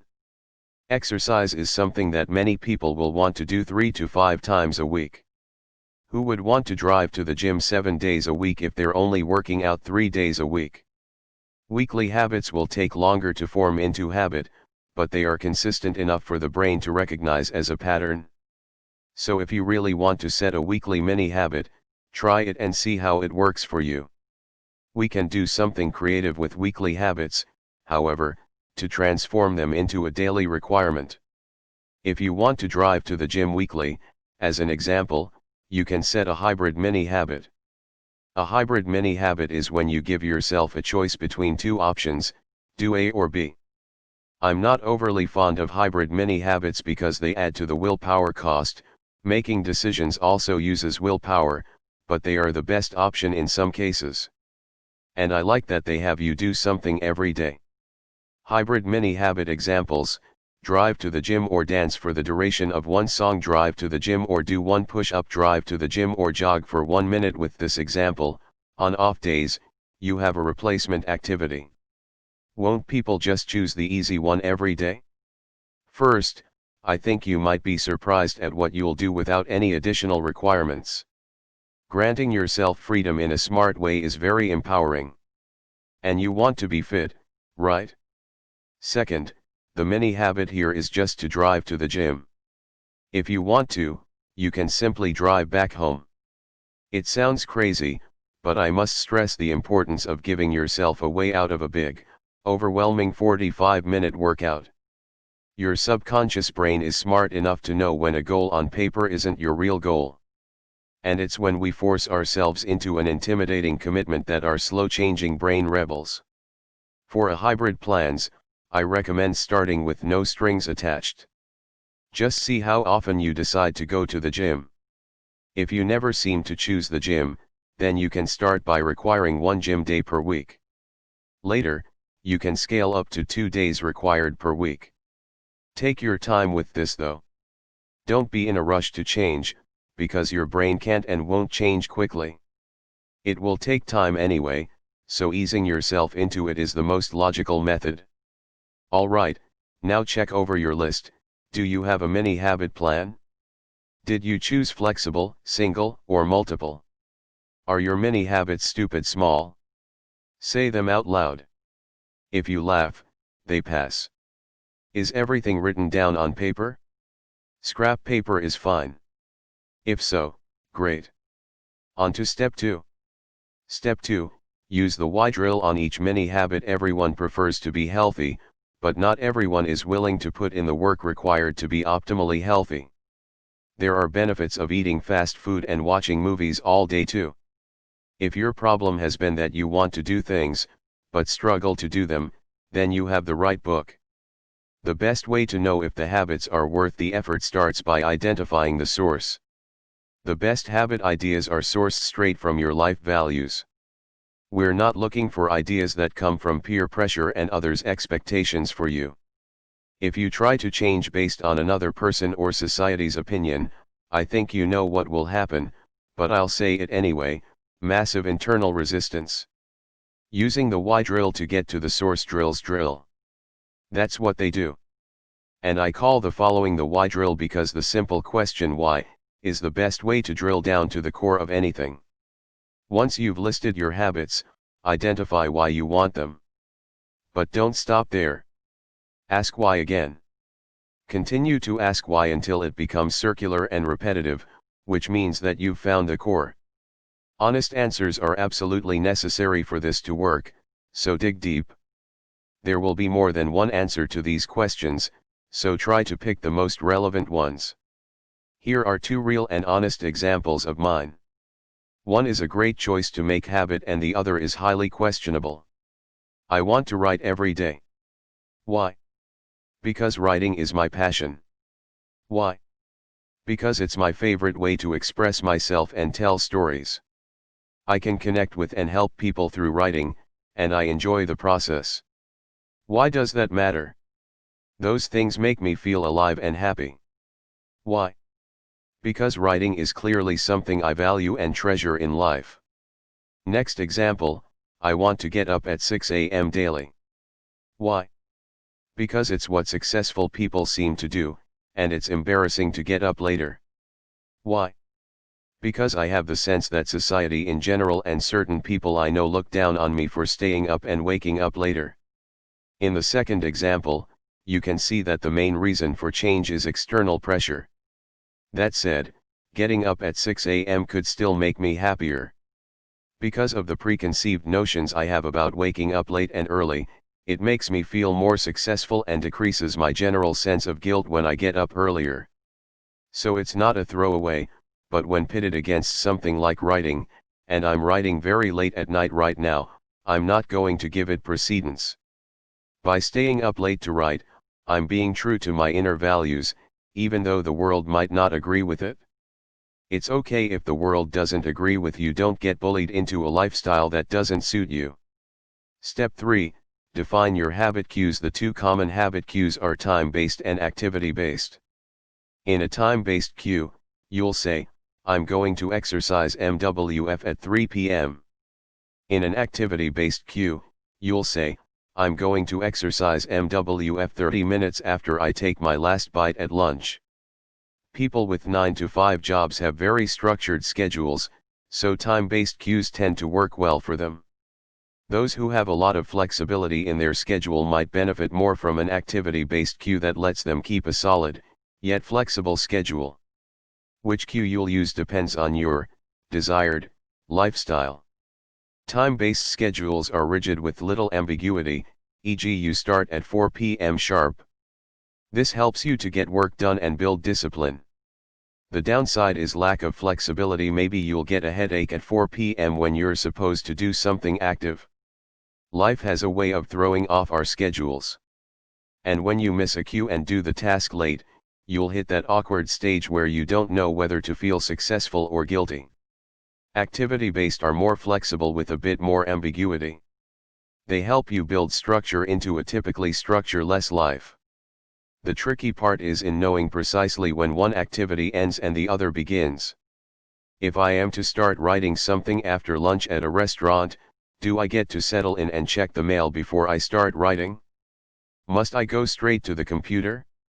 You may think, that doesn't matter, but it does, because as the power of many habits show us, little tasks can easily extend into bigger tasks. Suddenly you'll find yourself organizing your entire desk and remember, oh yeah, I was supposed to be writing. Small steps get us started and allow us to build momentum towards a meaningful goal, but it works the other way too. If you allow yourself small concessions, soon enough you'll find them growing against your will. The question of time-based or activity-based cues isn't all that important. They can both work just fine. What is important is that you choose, and choose firmly. Not making a decision here is a big mistake, but before you lock down your choice, there is one more option that might surprise you. It is my preferred choice for all of my current mini habits. Freedom-based, non-specific habit cues, general mini habits. Traditional habit books will tell you about the cue behavior reward structure of habits from studies, and then proceed to tell you the obvious next step: pick your cue, behavior, and reward. But what if you want to do something like think more positively in general? What if you want to do something at varying times? Many habits open up a new realm of possibility here. The following is especially relevant for flexible schedules and general habits like gratefulness. Many habits are rooted in autonomy, freedom, and flexibility. The goal is to empower you to have constant success. We can apply this philosophy to restrictive habit cues by instead setting a 24-hour deadline with no specific cues.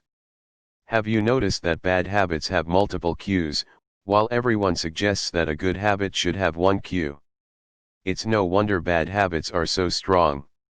They have sprawling roots tied to many different cues in your life. That's because bad habits grow naturally through repetition in various circumstances, while we grow good habits artificially with the single cue behavior reward formula. It's true that if you only have a single cue, you will still be more mindful of that behavior. For example, if you think 2 happy thoughts at 2 p.m. every day, then you'll probably think them more in general too. But doing it at 2 p.m. every day can feel restrictive and forced, depending on your personality. In addition, when you set a specific time to do something, it can feel wrong to do it outside of that time. For people who have a morning habit of writing, many of them won't ever write at other times of the day. I write at any and all times of day, whatever fits my schedule best. Another problem with specific cues is their additional load on your willpower. When you have to run at some point today, that's flexible. When you have to run at 3 p.m., that's inflexible. The additional pressure to perform the task on time increases willpower cost. Traditional habits suggest you pair this time-sensitive cue with a big task, making it even more difficult for you to succeed. But for us, the total willpower required even for cue-triggered actions will still be small because of the mini size of the action. Therefore, many habits are a better fit into the current popular model of cue behavior reward than traditionally sized habits are. Note, I'm not saying that non-specific cues are always better. They're better for some people and some habits. Each habit should be decided on individually. A general habit is a habit with more than one cue for action. Most of us already have general habits of eating, entertaining ourselves, mindlessly browsing the internet, and so on. Due to the staggering number of cues we experience every day, there's something appealing about not choosing just one cue for a good habit. The rigidity of having only one cue can hamper social opportunities and spontaneity. But with the dominant habit theories, having one cue is the only viable way to make something a habit. Having multiple cues would require too much willpower, and each cue would need to develop individually, drawing out the process of becoming habit. That's why mini habits are a game changer. A general mini habit requires you to do your little requirement once per day, at your leisure. I don't recommend midnight as the deadline, as this is also inflexible. I recommend that going to sleep for the night signifies the end of your day. This gives you the greatest chance to succeed because you can squeeze in your mini habits at the last second. I realize how bad that sounds, but it serves an important purpose in the early stages of many habits, nurturing your feeling of constant success, which builds your self-efficacy. I did the 1 push-up challenge for a few months. One of my embarrassingly common cues early on was right before bed, the deadline. This is an indicator of poor discipline because I failed to fit the habit into my schedule during the day. But, instead of going to sleep disappointed, I still went to sleep with a win, and usually, I'd get in some bonus reps too. When you go to sleep feeling like a winner, especially if you do it for many days in a row, it creates an internal desire to improve even more. You've heard that success begets success, right? It's true. Successful people work harder than depressed people because they're already successful. Success ignites passion and action. This is what many habits will do for you too. You'll feel successful, which will make you want to succeed more and more. I say this not just as the author of this book and the mind behind this system, but as its first guinea pig. I've tried a lot of other systems, and my many habits results crush anything else I've tried. Back to the one push-up story, after a while of stealing wins at the buzzer, I wanted to do better. I began to get my push ups in earlier. The timing still varied, different cues. This is why it's okay to meet the minimum just before bed. It encourages you to build your own self-discipline. True self-discipline is not when you have someone ordering you to do push ups, it's when you decide on your own to do them. It's self-discipline.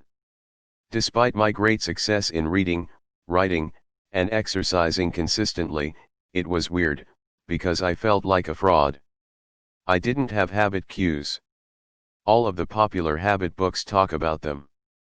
The science said they were essential. All I had were daily requirements and a weekly exercise quota. This is supposed to be how people fail their habits, and yet I'm having wild success. Why? The first thing I realized is that these studies test big, willpower-guzzling goals like going out for a morning run at 6 a.m., doing 100 push ups daily, or sticking with a workout program. Many habits, I realized, are so different that some of these rules change.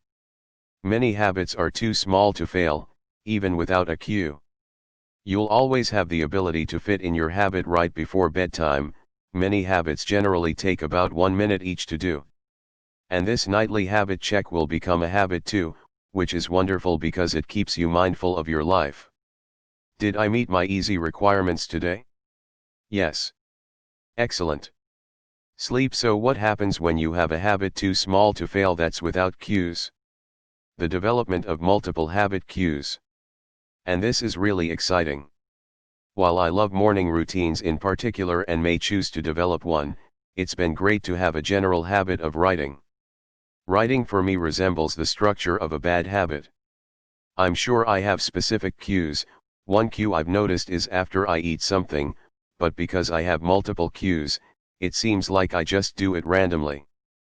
But wait just a second, if it can take months to form even one habit with a single cue, it must take years to create multiple cues. Nope. Many habits are minuscule and easy, and remember the study earlier on habit formation length? It concluded that the difficulty of a behavior is a primary determinant of how long it takes to make it into a habit. 34 This means that many habits can become habitual much faster than traditional habits can. The caveat, of course, is that when your goal is 50 words and you write 2,000 each day, it might take longer to make 2,000 words a habit. But if you're crushing it to that degree, that's a great problem to have, right? And yes, if you don't have one specific cue, your brain will take longer to make it habit. So if you've got 10 habits you want to add to your life and are going for speed, it will be faster to set single specific cues for your many habits. On the other hand, if you want to flexibly weave something into your identity and schedule like I have with writing, then make it a general mini habit. A recap of cue options: general mini habits are done once per day. Time-cued mini habits are done at 3 p.m., 9:45 p.m., etc. Activity-cued mini habits are done after lunch, before work, while driving, after using the restroom, etc. A few more details on my general mini habits experience. Some people do their writing in the morning. I write at all times of the day. Writing has become a lifestyle habit for me. You know what happens to me now? I'll be watching a TV show and get the urge to write, a great, weird thing. But when I'm watching something with other people, I don't get this urge, because it's a different scenario. I react dynamically and naturally to situations. When a friend was over for a couple of days, I didn't write as much, and that's exactly how I want to live. If that became a recurring issue that was making me unproductive, I could adjust. As you can see, this has some positive implications for fixing bad habits as well. Wild bad habits grow unintentionally, and grow everywhere. You'll have 98 cues to smoke a cigarette, 53 cues to watch YouTube videos, and 194 cues to browse the internet mindlessly. It's possible to let your good many habits grow wildly like this. Like plants competing for nutrients, your good habits can then crowd out your bad habits. You can see that writing now competes with watching TV shows for me. This is less likely with specific cue habits, as they're tethered to just one cue. They can be very strong, don't get me wrong, but unless it shares a cue with a bad habit, it will be isolated from it. A word of caution, you want to be deliberate about what habits you let grow wildly. For example, some people can't relax now because they are workaholics. The work habit gets so ingrained into their identity that retirement confuses and bores them. They want to work.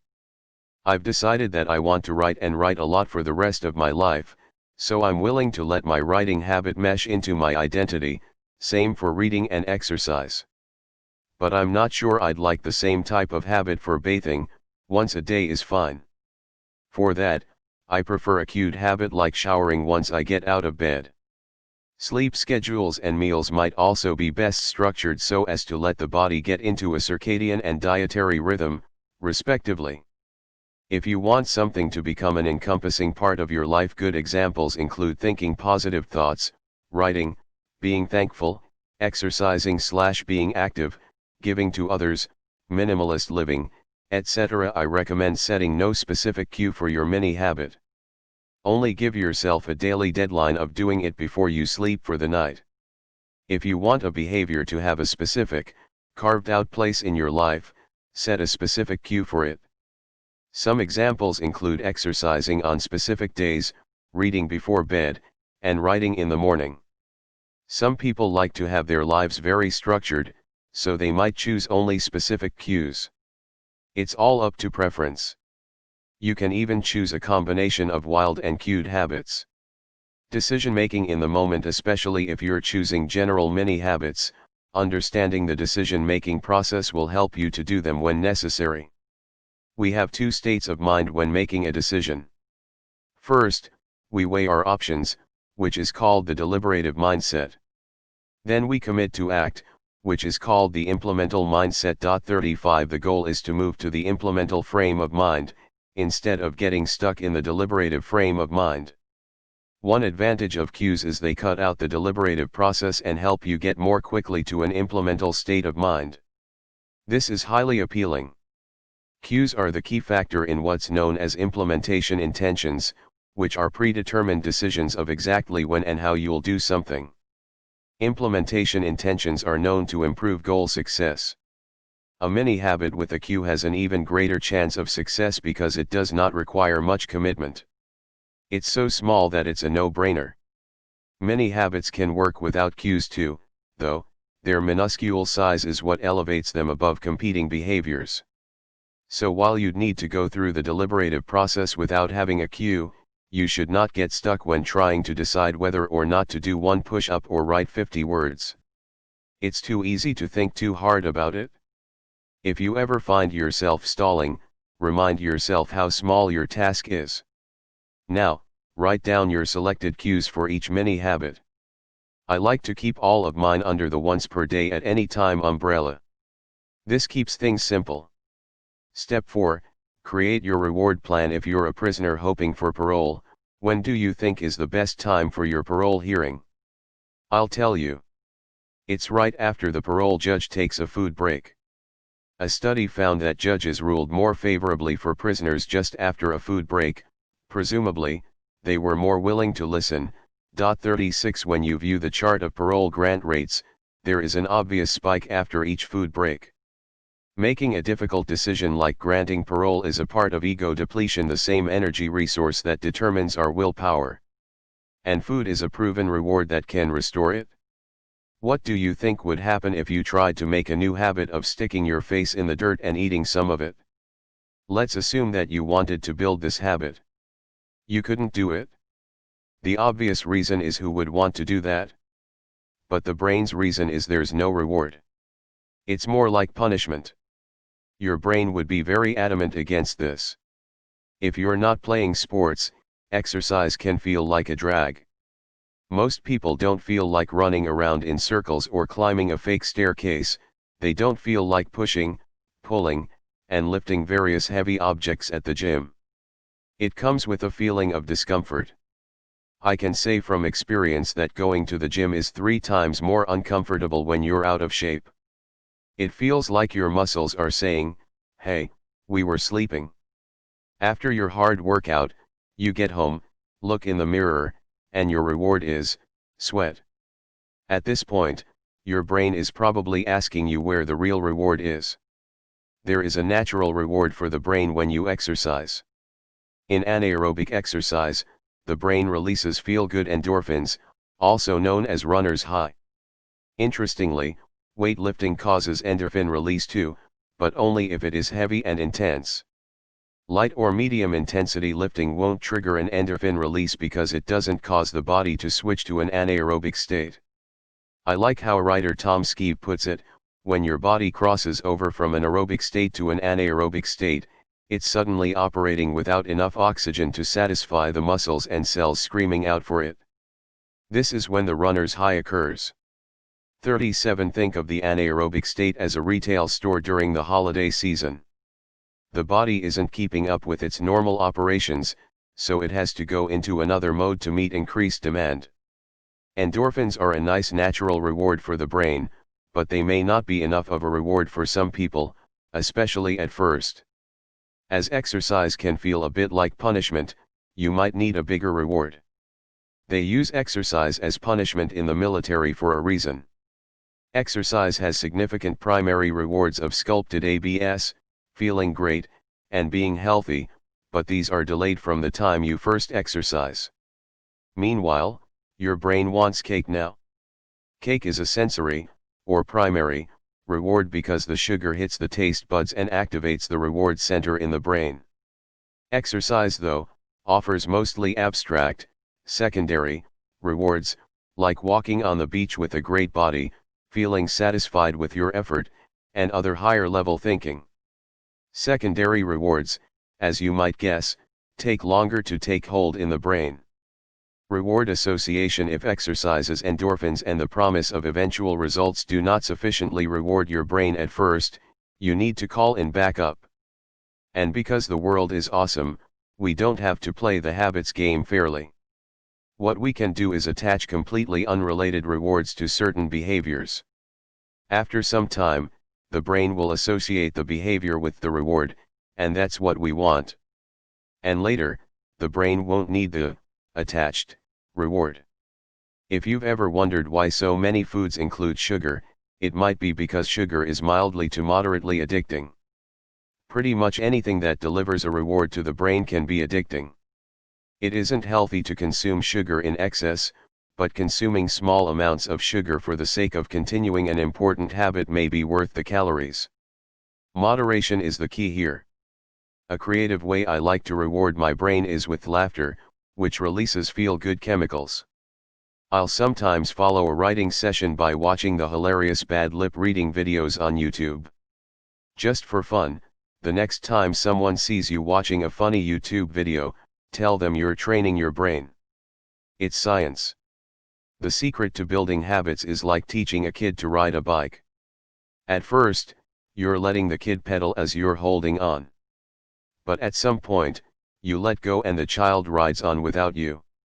Just like this, at first we offer the brain an extra reward after exercise, but eventually the sense of satisfaction and endorphins are enough for it to sustain the behavior on its own. It learns to see the value of these secondary rewards, which are more pleasing and stronger than sugar-laden rewards in many ways, but it takes time. Sensory, primary, rewards last as long as the experience lasts. But the feeling you get from being in great shape, or doing something positive for 98 consecutive days stays with you. Right now I'm looking at a giant wall calendar full of check marks that reminds me of the progress I've made. It sounds lame to look at checks and feel good, but my brain knows exactly what each of those marks means. In fact, if you want to be happier, One study shows that celebrating wins is the most effective strategy for making us feel good about our lives. 38 That's quite the endorsement for many habits, which is based on celebrating and leveraging small wins. Reward strategy. It's not all work in exchange for rewards, though. It's fun to live well and there is satisfaction in developing a good habit. That means if you're exercising, look in the mirror after a few weeks and remind yourself how that progress came about. If you're writing, celebrate your beefed up word count. And even if you're only meeting the minimum requirements on these, think of the great habit you're forming to serve as a foundation for more. But strategy matters too. If you're using the no-cue strategy, then you can either seek rewards after you take action or stay conscious of how you feel and reward yourself when you think you need it. Many habits offer the perk of a greater sense of satisfaction than traditional habits, i.e. a greater secondary reward. If you think a great accomplishment feels good, know that it feels even better when you did 95% of it as bonus work. Though when you do a lot of bonus work, you might want to reward yourself to encourage that behavior. Abstract rewards such as a sense of satisfaction are largely tied to your mindset. This is why I emphasize that you celebrate your small successes.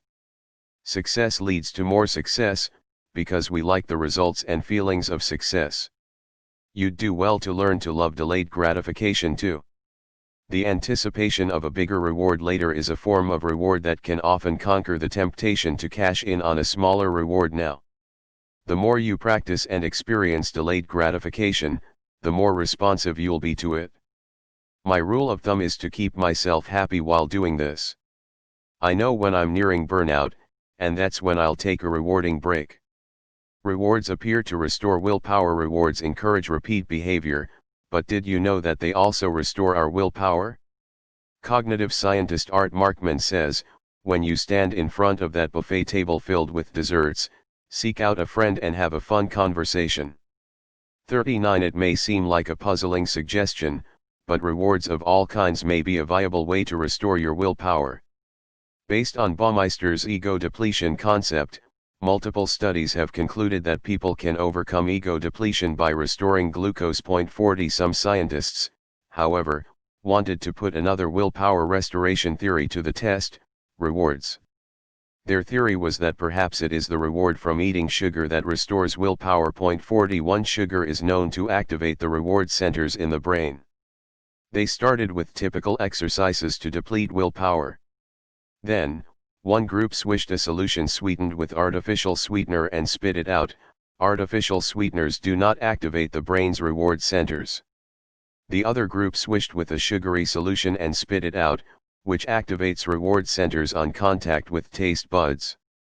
The results showed that the people who swished with artificial sweetener showed no improvement in ego depletion, but those who swished with sugar did, i.e. their willpower was restored to normal levels.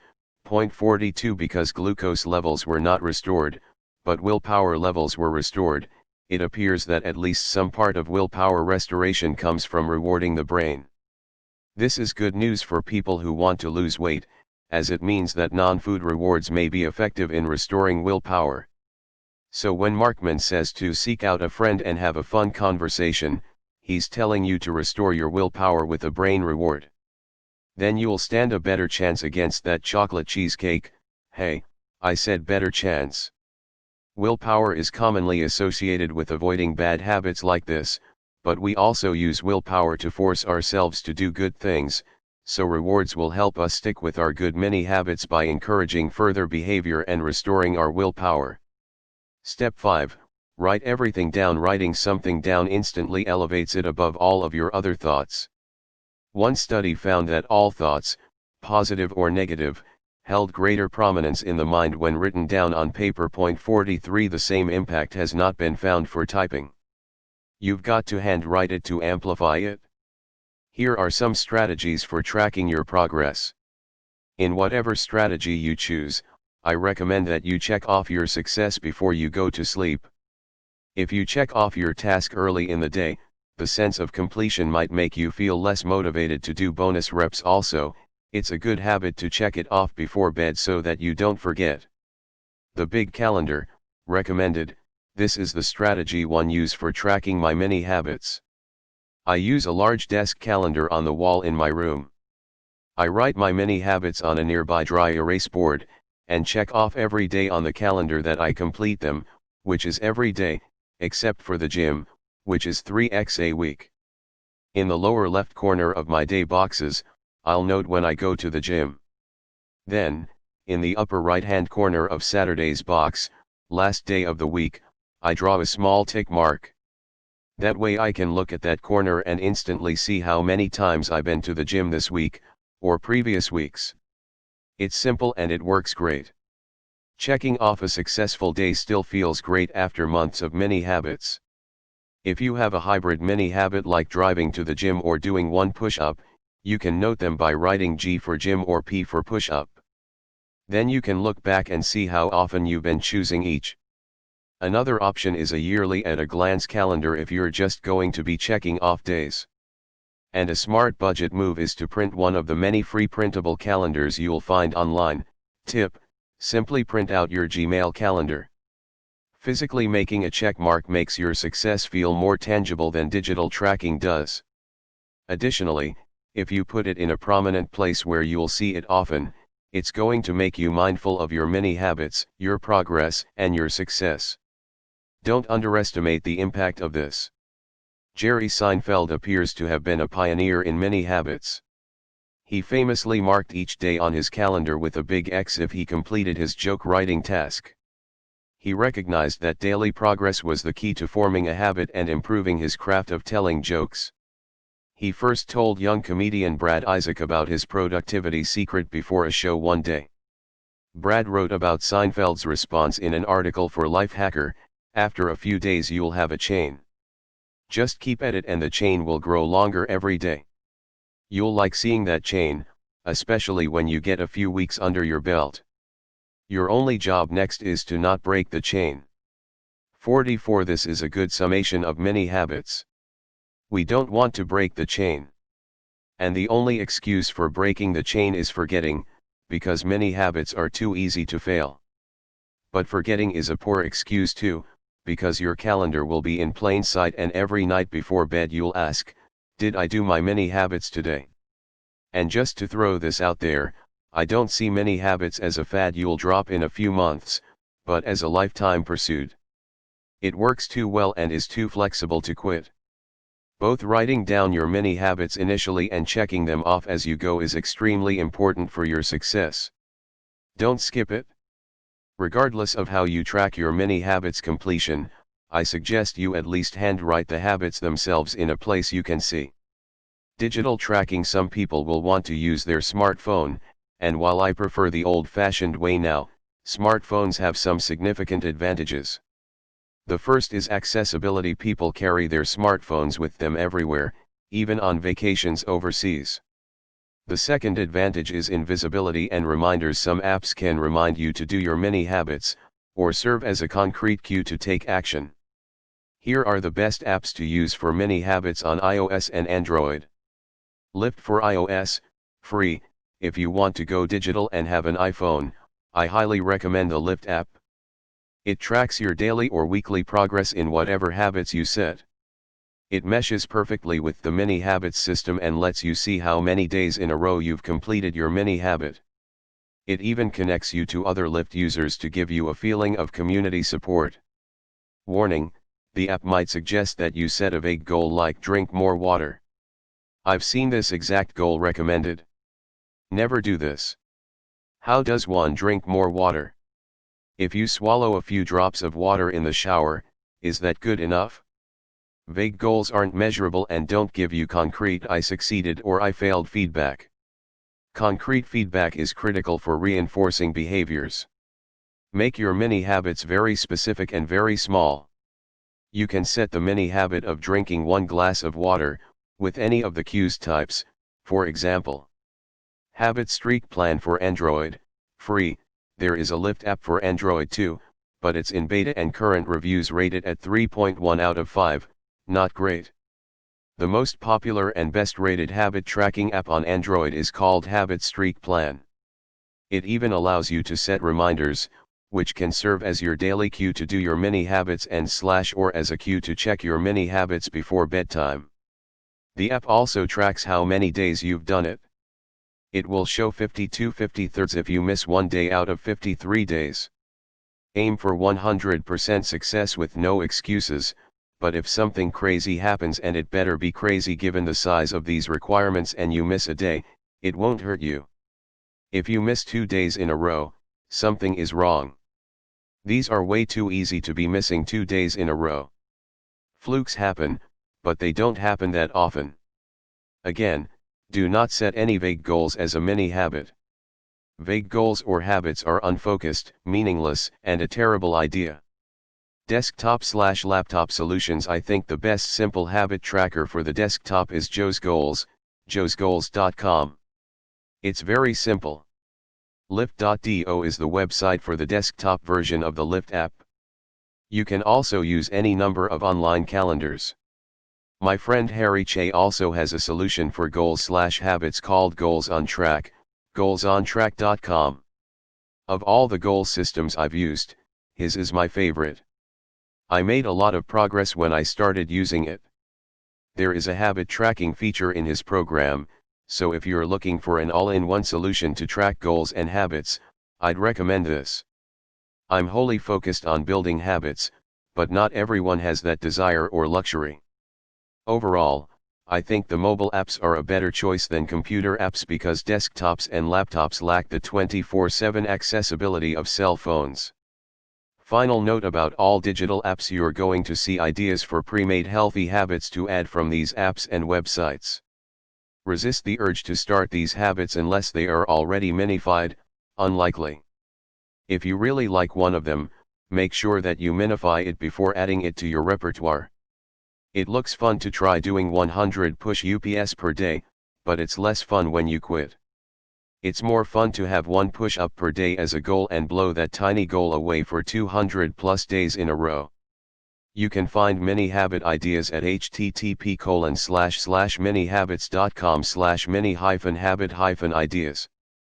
That page will be updated regularly with new habits and combo plans. Combo plans are habit packages you can try that work well together. They're mainly for fun, so you can call yourself cool phrases like the Fit Writer, which includes these daily mini habits, 1 push-up, or another exercise mini habit. Write 50 words, read 2 pages in a book. Step 6, think small. Why are we making these habits so small when we could aim higher? And what if you stop at your small goal? Is it still useful?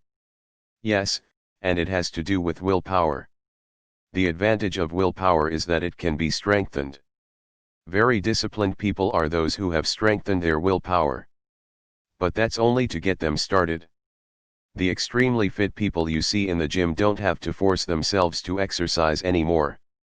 They don't actually need willpower anymore, because exercise has become their brain's first preference. When you develop a habit, you'll say, "Brain, we need to exercise," and your brain will reply, "I was already on my way to the treadmill." Try to keep up. We want to do 3 things on the road to habit: strengthen our willpower, make progress in the present moment, not exhaust our willpower. Losing any one of those 3 things would be a problem. Who is okay with always having weak self-control? Who wants to train for 3 months before making any progress in life?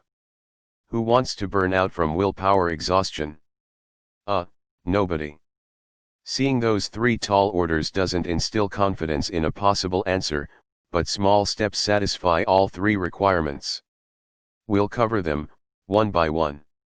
Many habits for willpower strength. What good is strong willpower if you only have it for 2 hours a day? We want our willpower to last the whole day.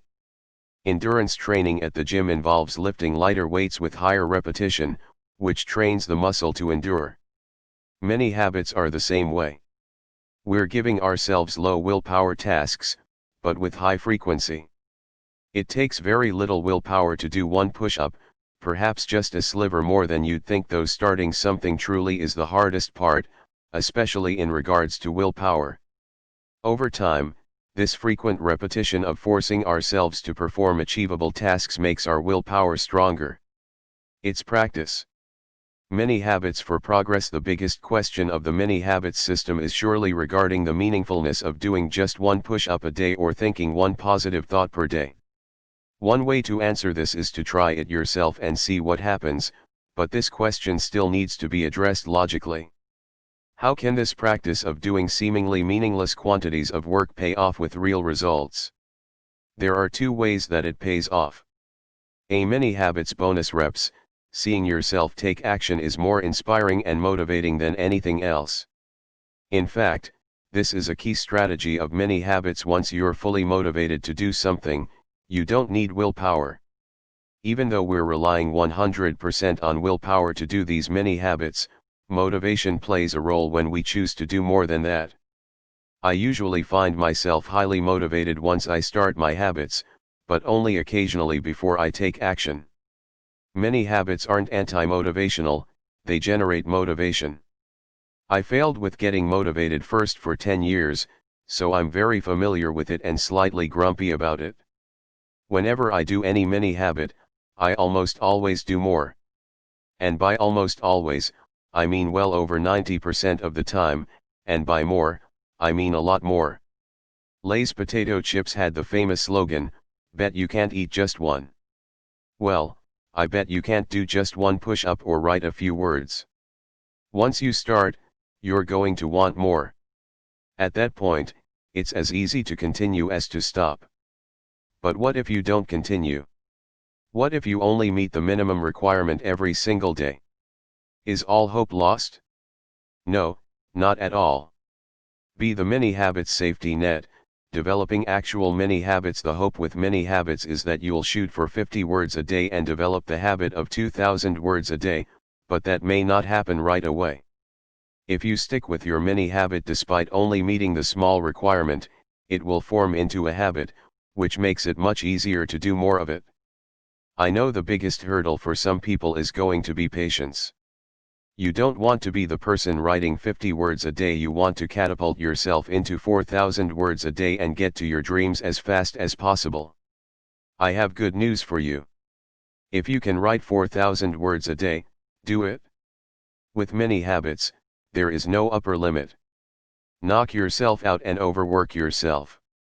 As long as you can meet your mini requirement the next day too, you're fine. To conclude, if you can only meet the small requirement, it will still become a habit, and relatively quickly based on the small size. Once it is a habit, you're in perfect position to build upon it. I mean that literally the perfect foundation for doing more of something is having an existing habit of that behavior. Know this, many habits never hold you back. That would be like saying a spark holds back a fire from starting. Many habits are sparks with unlimited potential. Normal goals might be 2,000 words of writing per day, but that can become a ceiling as well as a minimum. You'll feel satisfied at 2,000 words and say, "That's enough." With my 50-word goal, I have written more than 5,000 words in one day. This is so important to understand, because with the wrong mindset, someone could think that a small goal could hold them back.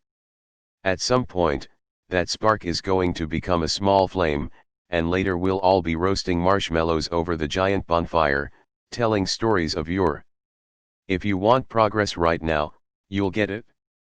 Work yourself into the ground if you please. And I mention that because many of you are going to be motivated to start off strong.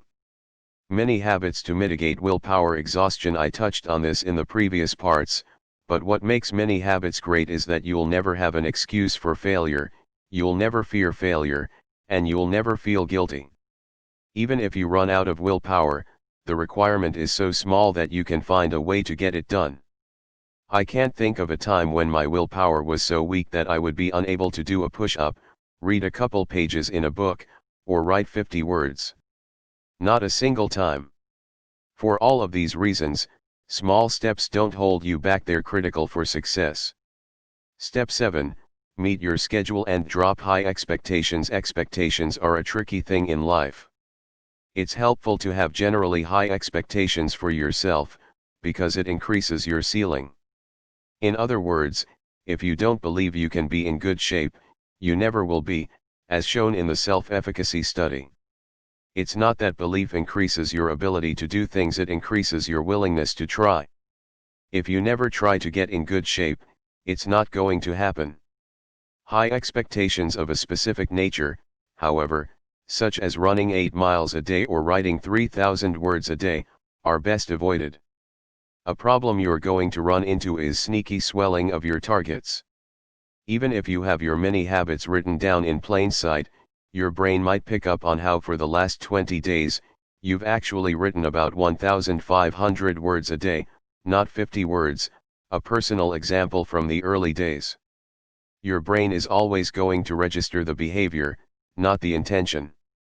Subconsciously, overachievement can set a new expectation in your brain, one that carries all of the weight and pressure of the typical goals you've set in the past, the ones that don't work. So it's vitally important to remind yourself that your daily goal has not changed. It's still only 50 words a day. If you're continuing to exceed it, this can feel disappointing, because you won't want to break your 1,500 words per day streak. To soothe this concern, remind yourself of how you got to that point, with the low goal, and that you're welcome to continue